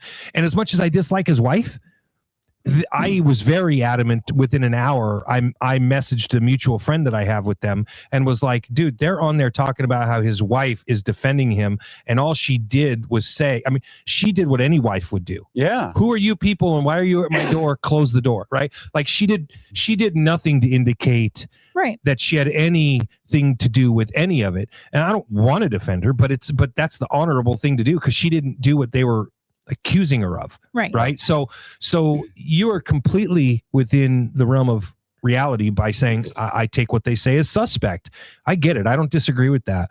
There's a simple solution to it, and that's just wait. And then follow up with, I'm sure that there's going to be, some sort of information available, via the FBI, et cetera, after the referral. So you have more faith in them than I do then. Yeah. Because I don't think anything will be made available. I think they put that letter out hoping that would be the end of it. Yep. That's what I'm scared of. Maybe, but I think there's enough people involved I think there's enough curiosity out there, I guess is what I'm trying to say, that someone's going to follow up with it, right? And things like arrest reports and all that are public knowledge, right? Well, so you can chase it down. It's going to be work, but you can find it. Agreed. But the problem that I had with it was that they were sitting there with that live feed, and you could see Daryl through the door going through his phone, erasing everything. Now I don't know what he erased. I have no clue. All I'm saying is he was clearly erasing stuff off of his phone, right? Now, on the flip side of that, if you get that phone to the right investigators, they should be able to get most of that data back, right? All you need is a warrant. Yeah, nothing's really ever gone on the internet. Exactly. So having said that, I don't want that letter to be what they put out, hoping that that's the end of it. And there's another reason why. Because that letter was a thinly veiled attempt to exonerate him. But I think this is a relatively small community politically. And if he's truly innocent, they need to make sure that the community knows this is the person that did it. This is the person being prosecuted. This is what they're being prosecuted with. They can't just let that letter lie, because if they do, then it's going to seem like it was a cover up. That's my point. They need to put, because his reputation, half the people in this county are going to look at him as a pedophile for the rest of his life. It's hanging over him. Yes. Yeah. So if they don't put that information out, now they're damaging him, and he deserves that to be put out there if he's truly innocent. Somebody, I mean, there's enough noise around this that somebody is going to do the follow-up work. I hope so. I wish I had your faith, but I hope you're right. Well, I don't have any faith in the government. I have faith in people that are paying attention to this, right? And for whatever reason, be it they're defending him or they want to burn him at the stake, whatever it is, someone out there is going to follow up. Like I said, I couldn't be more agnostic on it. I just think that one way or another, if they're going to exonerate him, that letter's not enough to do that. They need to go full, to the mattresses to do that, release the information on whoever this person is. The FBI is saying they've identified. Well, I mean, it sounds like there's still more investigation to be done. I'm sure. There's probably no data to share right now. Well, and there may not be. I'm simply saying that letter wasn't enough. I hope that somebody from the police department hears that and goes, oh, okay, that's a good point. And they need to, whether it's in a month or 2 months down the road, they follow up, right? Truly go out of your way to exonerate the guy. And that being said, a group like Predator Poachers and all these other groups that do this online stuff, like, I love what they do. I don't want to take anything away from them, but they have to do a better job. Yeah. They have to hold themselves to a higher standard. You can't be talking smack on a live feed about a political organization that somebody's a member of, just because you may think, if you're a Republican and you're busting somebody is a Democrat operative, right? You can't be going out there busting them about politics, because what they effectively did was they gave any junior defense attorney an opportunity to say, oh, look, they had motive and they had opportunity. It's a relatively easy defense to make. Well, and listen, I hear what you're saying. I'm glad they didn't release the name of the dude in the other state. No, not yet. But if they arrest him, which they should, well, if this is another, if what they're saying is true, that person should be arrested, and it should be very public here locally. The reason why I think that the letter is a little bit more than what you're giving it credit for is because they've indicated they're going to turn over information to the FBI. Yes, but not to our community. Well, hold on. They need to make that commitment. Well, but again, there's nothing to hand over to the community yet. I understand because that. Now either the FBI or that local jurisdiction has got to do the investigation. My point is that somebody at the CSI they do it in 12 minutes. I know. Somebody at the FBI is waiting for that information. This is going to be on radar now, and so I think. Well, according to that letter, they've already turned it over to him. Right. So, but what I'm saying is, if nobody at the FBI gets it, someone in the FBI is going to come knocking. Well, you know what I mean? No, I don't. I don't say that because with that letter, they're saying they've already turned it over to the FBI. But what I'm saying is people are accusing this of being a cover-up. Yeah, I'm not accusing them of that. I'm not saying you are. I'm saying people online are accusing this of being a big cover-up. Okay. If you go read the Kitsap Sun's comments, if you go read Fox 13 out of Seattle posted the story, half the comments in there is this is a cover-up. Why? Because the country is so politically divided. Yes. People can't get past their political division to look at the reality of a story. And this is a story that could go both ways. I totally understand both sides of it. And the last thing I want to see is somebody who's accused of being a pedophile get away with it. And I don't also want to see, if somebody went to this effort to frame him, then that needs to be they just need to, whenever they're done with it, they need to follow that up and make sure the community knows. That's all I'm saying. Yeah. Okay. And I don't disagree. Because I'm what? I'm what? A douchebag. You are such a chicken shit. Listen. This whole story, the way this whole thing played out, I think is awful. Like, I think it reflects one of the worst qualities about our society. Well, you feel that way because you went through a similar set of circumstances, so I get that. But not only did they bury the dude, spread his name, give him a label, and as I posted on Facebook, vindication does not travel nearly as fast as an accusation, And right? Can I make a suggestion to you? Hold on, let me finish my point. Not only did they go after him, but they went after his wife. Yeah, and that was inappropriate. They accused her of being complicit and her of being a pedophile. Correct. Because and it's just it's gross and it's dirty. Yeah, and the going after the wife stuff was not appropriate. And there's people that I really respect, and I'm not going to name their names. That's They know okay. who they are, and if they're listening to the show, they know that I'm talking to them directly. There are people that I respect that shared this story like it was gospel. That's correct. That have been quiet as sin ever since. Yeah. Well, what are they supposed to say? They should go out and say, the new information has come out, shows that it wasn't him, and we apologize for what we shared. Yeah, but that's not going to happen in this world. Should happen. What I was going to suggest to you is when the additional information comes out, as it better, right? I think that it's relevant. It's worth it to invite Daryl to come on the show to let him tell his side of that story. I would love that because he deserves to be able to tell his side of the story. I don't think they will. Well, they may not, but I'm just. We can reach out. Yeah, I'm just saying he deserves the opportunity to tell his story. And as I said before, I'm not sticking up. I wasn't sticking up because I'm going to stick up for pedophiles. That was not the point. I know. The point was I needed more data. Right. And the results of this make me feel correct in waiting. That waiting was. I know. I heard about it all Friday night from you. That waiting was the right decision. You did not shut up about it Friday night at your birthday party. Huh? Why would I? Why would you what? When I'm right, I'm Because going you to were remind you drunk that as I'm a right. skunk, and I you were was so drunk on Friday night. Oh my God. I was. Did you see the group of, I don't know if they were Navy guys or what? The young guys that were tone deaf kept singing karaoke. That was painful. They kept yelling, Kevin! Yes. Yeah, it was so great. I don't even know. You weren't too drunk to remember the adorations, my were you? name, man. That was great. All right. Speaking of adorations, do you know how wonderful it is to be recognized? Just open up your Facebook for the page greatness that I and am? change your status. Why isn't your status changed? My status says in a relationship, and she's sitting right there. But it doesn't see who you're in a relationship with. Why No, is because that? it only gave you the option of are you in a relationship or married. You can put it on with her. Well, if I can figure out how to do that, then I will do it. I am not. Well, what do you? She's that is my Look at queen. him She's on a trembling over his words. pedestal. He's tripping over everything. What's your issue, Paul? No, you are trying to change the subject. You No, need I'm to just change your asking you a Facebook question. status. Why are you not in a relationship with Amber on your Facebook page? Why have you not? And Okay. why are you so worried Okay. about mine when Kevin, you're this not? is about you. Yeah. No, but what I'm saying is, What you're doing is called deflecting. No, I'm asking you a question. Why is it that you're so concerned about my relationship status on Facebook? Because your other friends put me up to hold you accountable. when for yours it. is not even in line. Yes, it is. Mine It's is in not. line. Ask her. Is mine in line? Yeah. See. It doesn't say in a relationship with you. I'm just saying it doesn't.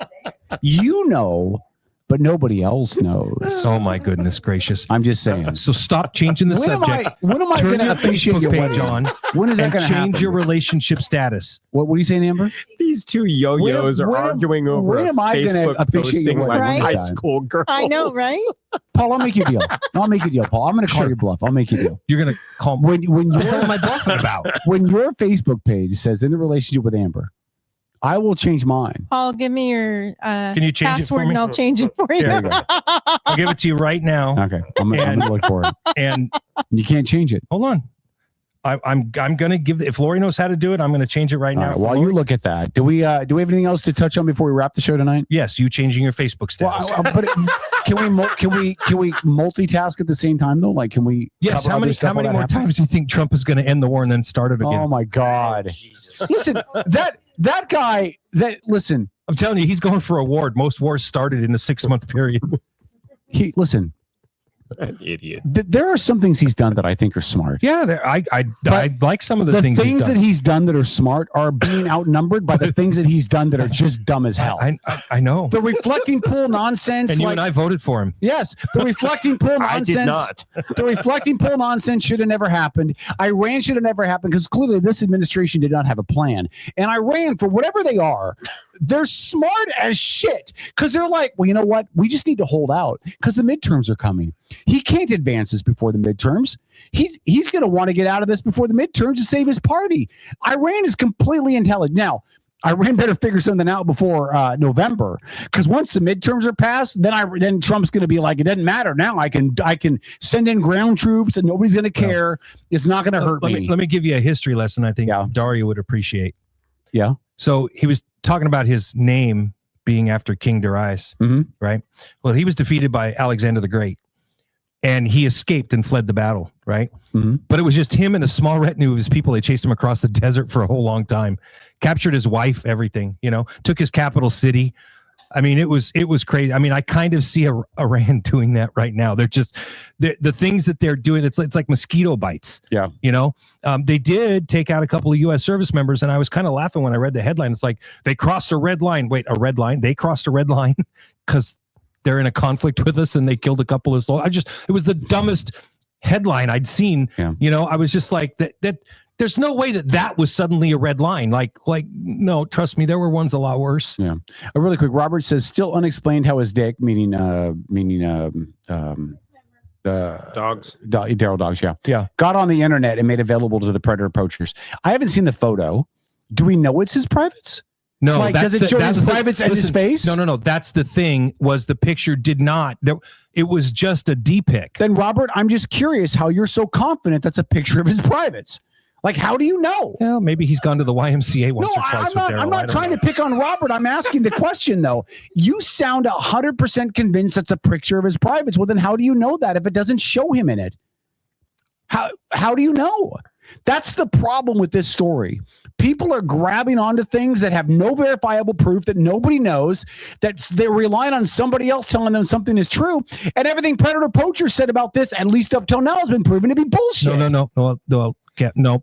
As far as they knew, it was all true. Well, but no. I'm not saying that they lied. I'm saying everything that they've revealed to us now has been proven to be bullshit. Well, it's not that they were bullshit, but the facts, data stuff that they collected turned out.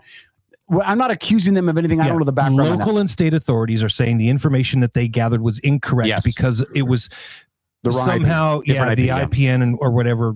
So again, I don't know. I don't want to pretend like I know about that. But I'm serious, though, Robert. I just watch enough CSI thanks to Amber. What information do you have, Robert, that would verify that those are actual pictures of his privates? Is my question. Because if you have something that would indicate that there's proof that those are pictures of his privates, we have a whole different conversation to have. But until that gets vetted, I can't just blindly believe that because Predator Poacher said it's true that it's true, because everything else he said about Daryl Dogs wasn't true. So, okay, enough of that conversation. Yeah. Lori hasn't found it yet. Have you had any luck changing that, Lori? Perfect. Kevin? Oh, I'm gonna vet this. You're up, son. I'm gonna vet it. I'm gonna verify that it's Why are you having so much trouble putting that you were in for 27 years we've been doing this show, right? 27 years. 27 wow. years, Can you believe that? I know it's 27 crazy. years. 27 years is a long time. Never once in 27 years have you ever acknowledged you were with somebody. Ever on the show. In fact, we could always tell your dating pool by how many strange women were in the chat room. So it's just important for you. Tell me it's not true. All I'm saying is it's true. Lori's all I'm saying is I have tried my best to shelter her from some of the caustic nonsense that's in here. There is nothing caustic from us. But some of the listeners are shitty human beings. Yes, well, she can just come in and that's why, as unknown user number 64217. That's why I had this conversation with Beeler before she left earlier. She agrees. There's just some things you got to keep out of it because some of the people are unhinged. Well, she's next. I know she is. John Walker said, Billie Jean is not my lover. Thank you, John. That's right, great. John. That's great. All right. While Lori's figuring it out, you're going to do it. Do you guys have any parting shots? Yes. Kevin, change your Facebook status. I'm going to check it as soon as she's done it. I'm not going to do it beforehand. I don't trust you to follow through. Oh, okay, mister. Let's go do a dude-wah photo shoot. Can I see? Let me see. No, this is not an update to his Kevin, status. I can't change his status. Oh, thank you. So I was right. What? No, we're not saying you put her name on there. Just put on there you're in a relationship. Yeah. Hold on. I Good Lord, couldn't it's not change. hard. Yeah, I And couldn't why? change his status from that. Why do you have a relation? Why are you so I'm against going to look for it. acknowledging that you love this woman and you're in a relationship? That with you're her? in a relationship? Why do you have a problem with that? Why are we having this conversation? I'm looking right now to figure out. Because we're holding you accountable. I'm going to That's look at it right. right now. I got to Thank you, find it Lori. right now. You're All right. welcome. Lori, do you have any parting shots while I look for this? Go Do ahead, I have Lori. any parting shots, Kevin? Change your relationship I'm status. looking for it right now. Jesus H. Kevin, you owe me $21.85. Actually, I'm gonna. $20.85. I'll take it out of the business account. Actually, Oh, it is $21.85. Okay, all right. You question do me have about money? I thought I saw it said 20 something, but go ahead. You're right. Go ahead. Any other parting shots? any other parting shots? Hey, guess what? It's summertime, people. It's going to be super hot this week. Oh Lord, isn't it? Oh, Whaling Yeah. Days is this weekend, by Yeah. the way, people. And it's my parting shot, Kevin. Shut up. Anyways, it's going to be hot this week. So if you do not have AC, please go seek out somewhere cool to be. Lowe's, Home Depot, or a few Town Square. grocery stores, Town Square You Mall. can come to Town Square and I'll make you a drink. That's right. Yeah. There you go. So get some AC if you need it. I'm just going to And- enjoy the heat. Yeah. And hydrate. Hydrate. Should I put hydrate. him in a domestic partnership? Should I put that down? In a civil Are you union? paying her benefits? Because that's a legal definition, Kevin. We're not talking about what we do in our private time. Since when have you had a K-Dog fan club page? Did you make that No, yourself? Debbie made that like 10 years ago.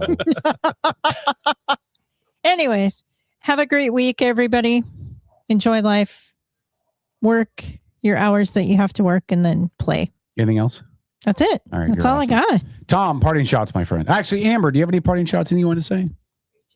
I'm on that page right now. I'm about to do that. Do you have anything you want to say? Amber wants to know if Kevin is changing his Facebook relationship status I'm going to change it to it's complicated. because this is what we've devolved to.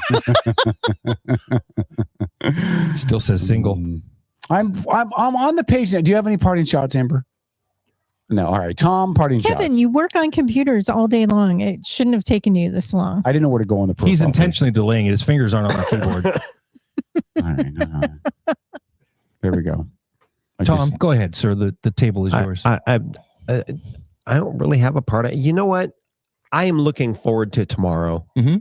Yay! I scheduled. What is tomorrow, Tom? I scheduled myself a day off. Nice job, brother. I've been working 7 days a week for Months.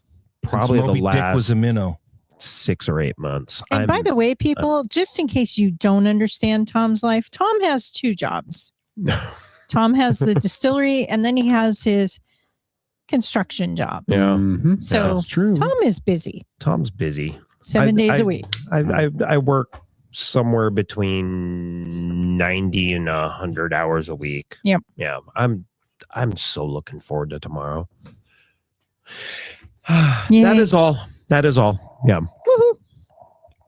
Okay, my turn. Yeah, it's your turn. Go Your ahead, Tom. Facebook page still says I'm single. doing it right now. All right. Good so, Lord. I'm Do you want me to literally come over and do doing it for right you? now. Jeez, Like everybody in here has their phone Louise. open to Facebook, waiting for you to change it. Anyway, okay.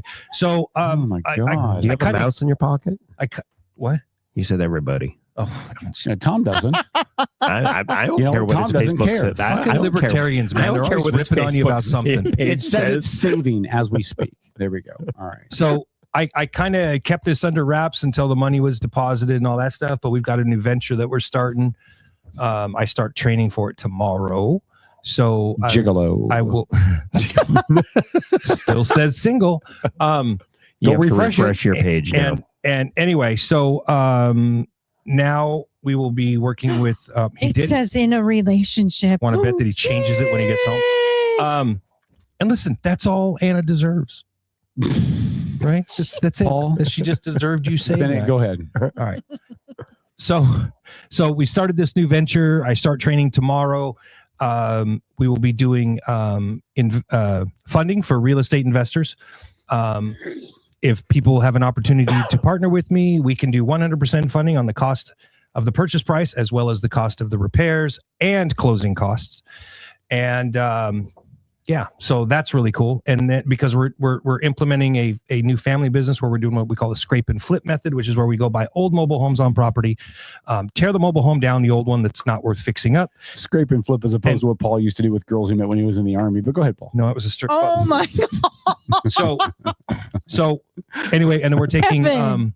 relatively newer mobile homes, because if you've ever spent any time on Facebook Marketplace, you can find that people are always giving away mobile homes on there. They're like, or relatively cheap. You can pick them up for under 20,000, and then it's about 15,000 to get them moved if they're relatively close, like within 50, 60 miles. So then we take that relatively new mobile home and we set it right back on the same set of concrete runners or concrete foundation, whatever was previously there. And because you have everything already there, you have your water, you have electrical, you have your septic system. So it's relatively easy for us to get them set back up. And then we're intentionally pricing the homes low. So we're going to keep them under the $450,000 price market unless there's too much property, but that's a case-by-case basis, because we want to basically put forth our own effort to lower some of the housing costs. We have a large population here that are coming and going on a regular basis thanks to the military, and we're trying to make housing more affordable. So I'm doing what Democrats have failed in this state to do. Well, maybe until some people like Daria get elected. Daria. God bless it, Paul. It's one name. I'm not saying the wrong district, Kevin. Cut me a little slack. Daria Elgren. Get it right. Go ahead, Paul. Elgin. That's what I said. No, you didn't. I said Elgin. No, you didn't. Elgin? God bless it, Kevin. I was giving You Paul a said hard time for Elgren. mispronouncing the name, then I mispronounced the name. That's great. Daria's taking his tequila back. Great. All right. Anyway, that's it. So I wanted to put the information out about the new venture. So if you're one of the real estate investors that listens to the show, go ahead and hit me up. I'll be an additional source of funding for you. So yeah. Okay, my parting shots one. Whaling Days is coming up this weekend. It's going to be a great time. Come on down. As always, admission is free. Couple key things I want to point out to you. Friday night, Kevin changed his relationship status. Friday night will be the fireworks show at dusk. From 5 to 10, they're going to play. That's Friday night? On Friday night. Okay. Friday night, they're also going to play a movie at 8 p.m., a Christmas movie. It says... A Christmas movie? Yeah, because the theme of Whaling Days this year is Christmas in July. So the whole theme of the whole weekend is Christmas. Oh, Lord. You are so happy, aren't you? I'm freaking joyous, man. This is great. Anyway, I mean, I'm all about Christmas, but in the correct month. I think it's going to be really fun. It's really going to be fun. They're going to do another Christmas movie on Saturday night. So if you get a chance to come down, like I said, admission's always free. The live bands are free. The beer garden's going to be there. That's not free because why not? Washington State Liquor Board would have a cow. I know. Yes, they would. Honestly, they'll come down, have a good time. It's going to be great. Kids Have Great Escape will be there with their portable escape room. Not their portable, their mobile escape room. So I'll be between that and the stage. I'm doing the emceeing again this year. So come down and have fun. It'll be a blast. Whaling Days is always good fun. Kevin, there's going to be Christmas music. I understand, but there's also going to be corn dogs and there's going to be Christmas. There is literally nothing I love more than fair corn dogs. I know that, but there's going to be Christmas music. Is there going to be fry bread? The over, I believe so. There's always fry bread. The over under on fair corn dogs for me this weekend, by the way, is 14. What? Yeah, 14 corn dogs. I'm there all 3 days, like 12 hours a day. That's not a lot. And don't forget KDDA. Yeah, the Derby is going to be Saturday night out of the fairgrounds. So go on and check that out. Lastly, I want to thank Daria. Elgin. Thank you. I can't even say it. Sorry, Thank you, Daria. Lori. Now you can shut up too. Daria Elgin for coming in and joining us. Help, man. I really am. It's easy, Kevin. It's Daria Elgin. Elgin, yeah. Electdaria.com if you want to find out more about him, find out how you can help the campaign, donate, find out where he stands, all of that. Do that. And I'll just recycle what we all said earlier. Just vote. Please educate vote. yourself. Take the time to read up. Don't vote on a letter based next to somebody's name. Vote because Or a meme. or a meme or a GIF or anything like that, or what predator hunters found. Don't vote on those things. But you can vote based on somebody's past criminal record. And you can vote based on who we endorse on this show because we're smarter than you. Hey, we had a candidate run, a member of this show run for office. She garnered 11% of the vote. So, yeah. And that 11% could have changed the entire tide of that race. By the way, I'll remind you, do not listen. I know a lot of you guys for years have just been voting for Michelle Caldier because you like voting for Michelle Caldier. Don't vote for her this time. She's not up for reelection. She's Don't not write her name in. She's not running. She won't be on the ballot. She doesn't exist anymore after November. Goodbye, Michelle. Don't let the door hit you on the. Don't let the door hit you with a good Lord split you. All right. Oh my goodness, Kevin. My daughters still need their money. All right. Outlaw Radio guys, we'll see you next Sunday night. $20. Hey, do we have any guests next Sunday? Do you Kevin, guys I'll know? just give you the $20. My God. Do you guys? Yeah. Do we have any guests scheduled for next Sunday that you guys are aware of?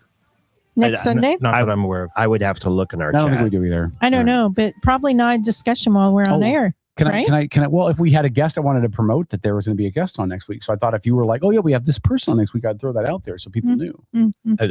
I would have to consult the chat. My final parting shot. Good Lord, there's more. Yeah, and you'll like this because it involves Anna. You'll like this because it involves Anna. Go ahead. You going to announce it? Right?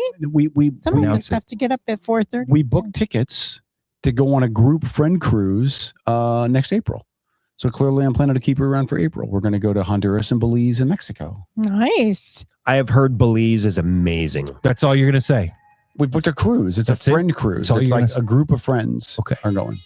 Okay. Yeah. He's I think what he's getting at is he's looking He's down seeing the path. permanence Yeah. down the He's road. looking down the path. I'm future casting. Haven't you did that before once? didn't And you? there's Just two. Fuck you, Paul.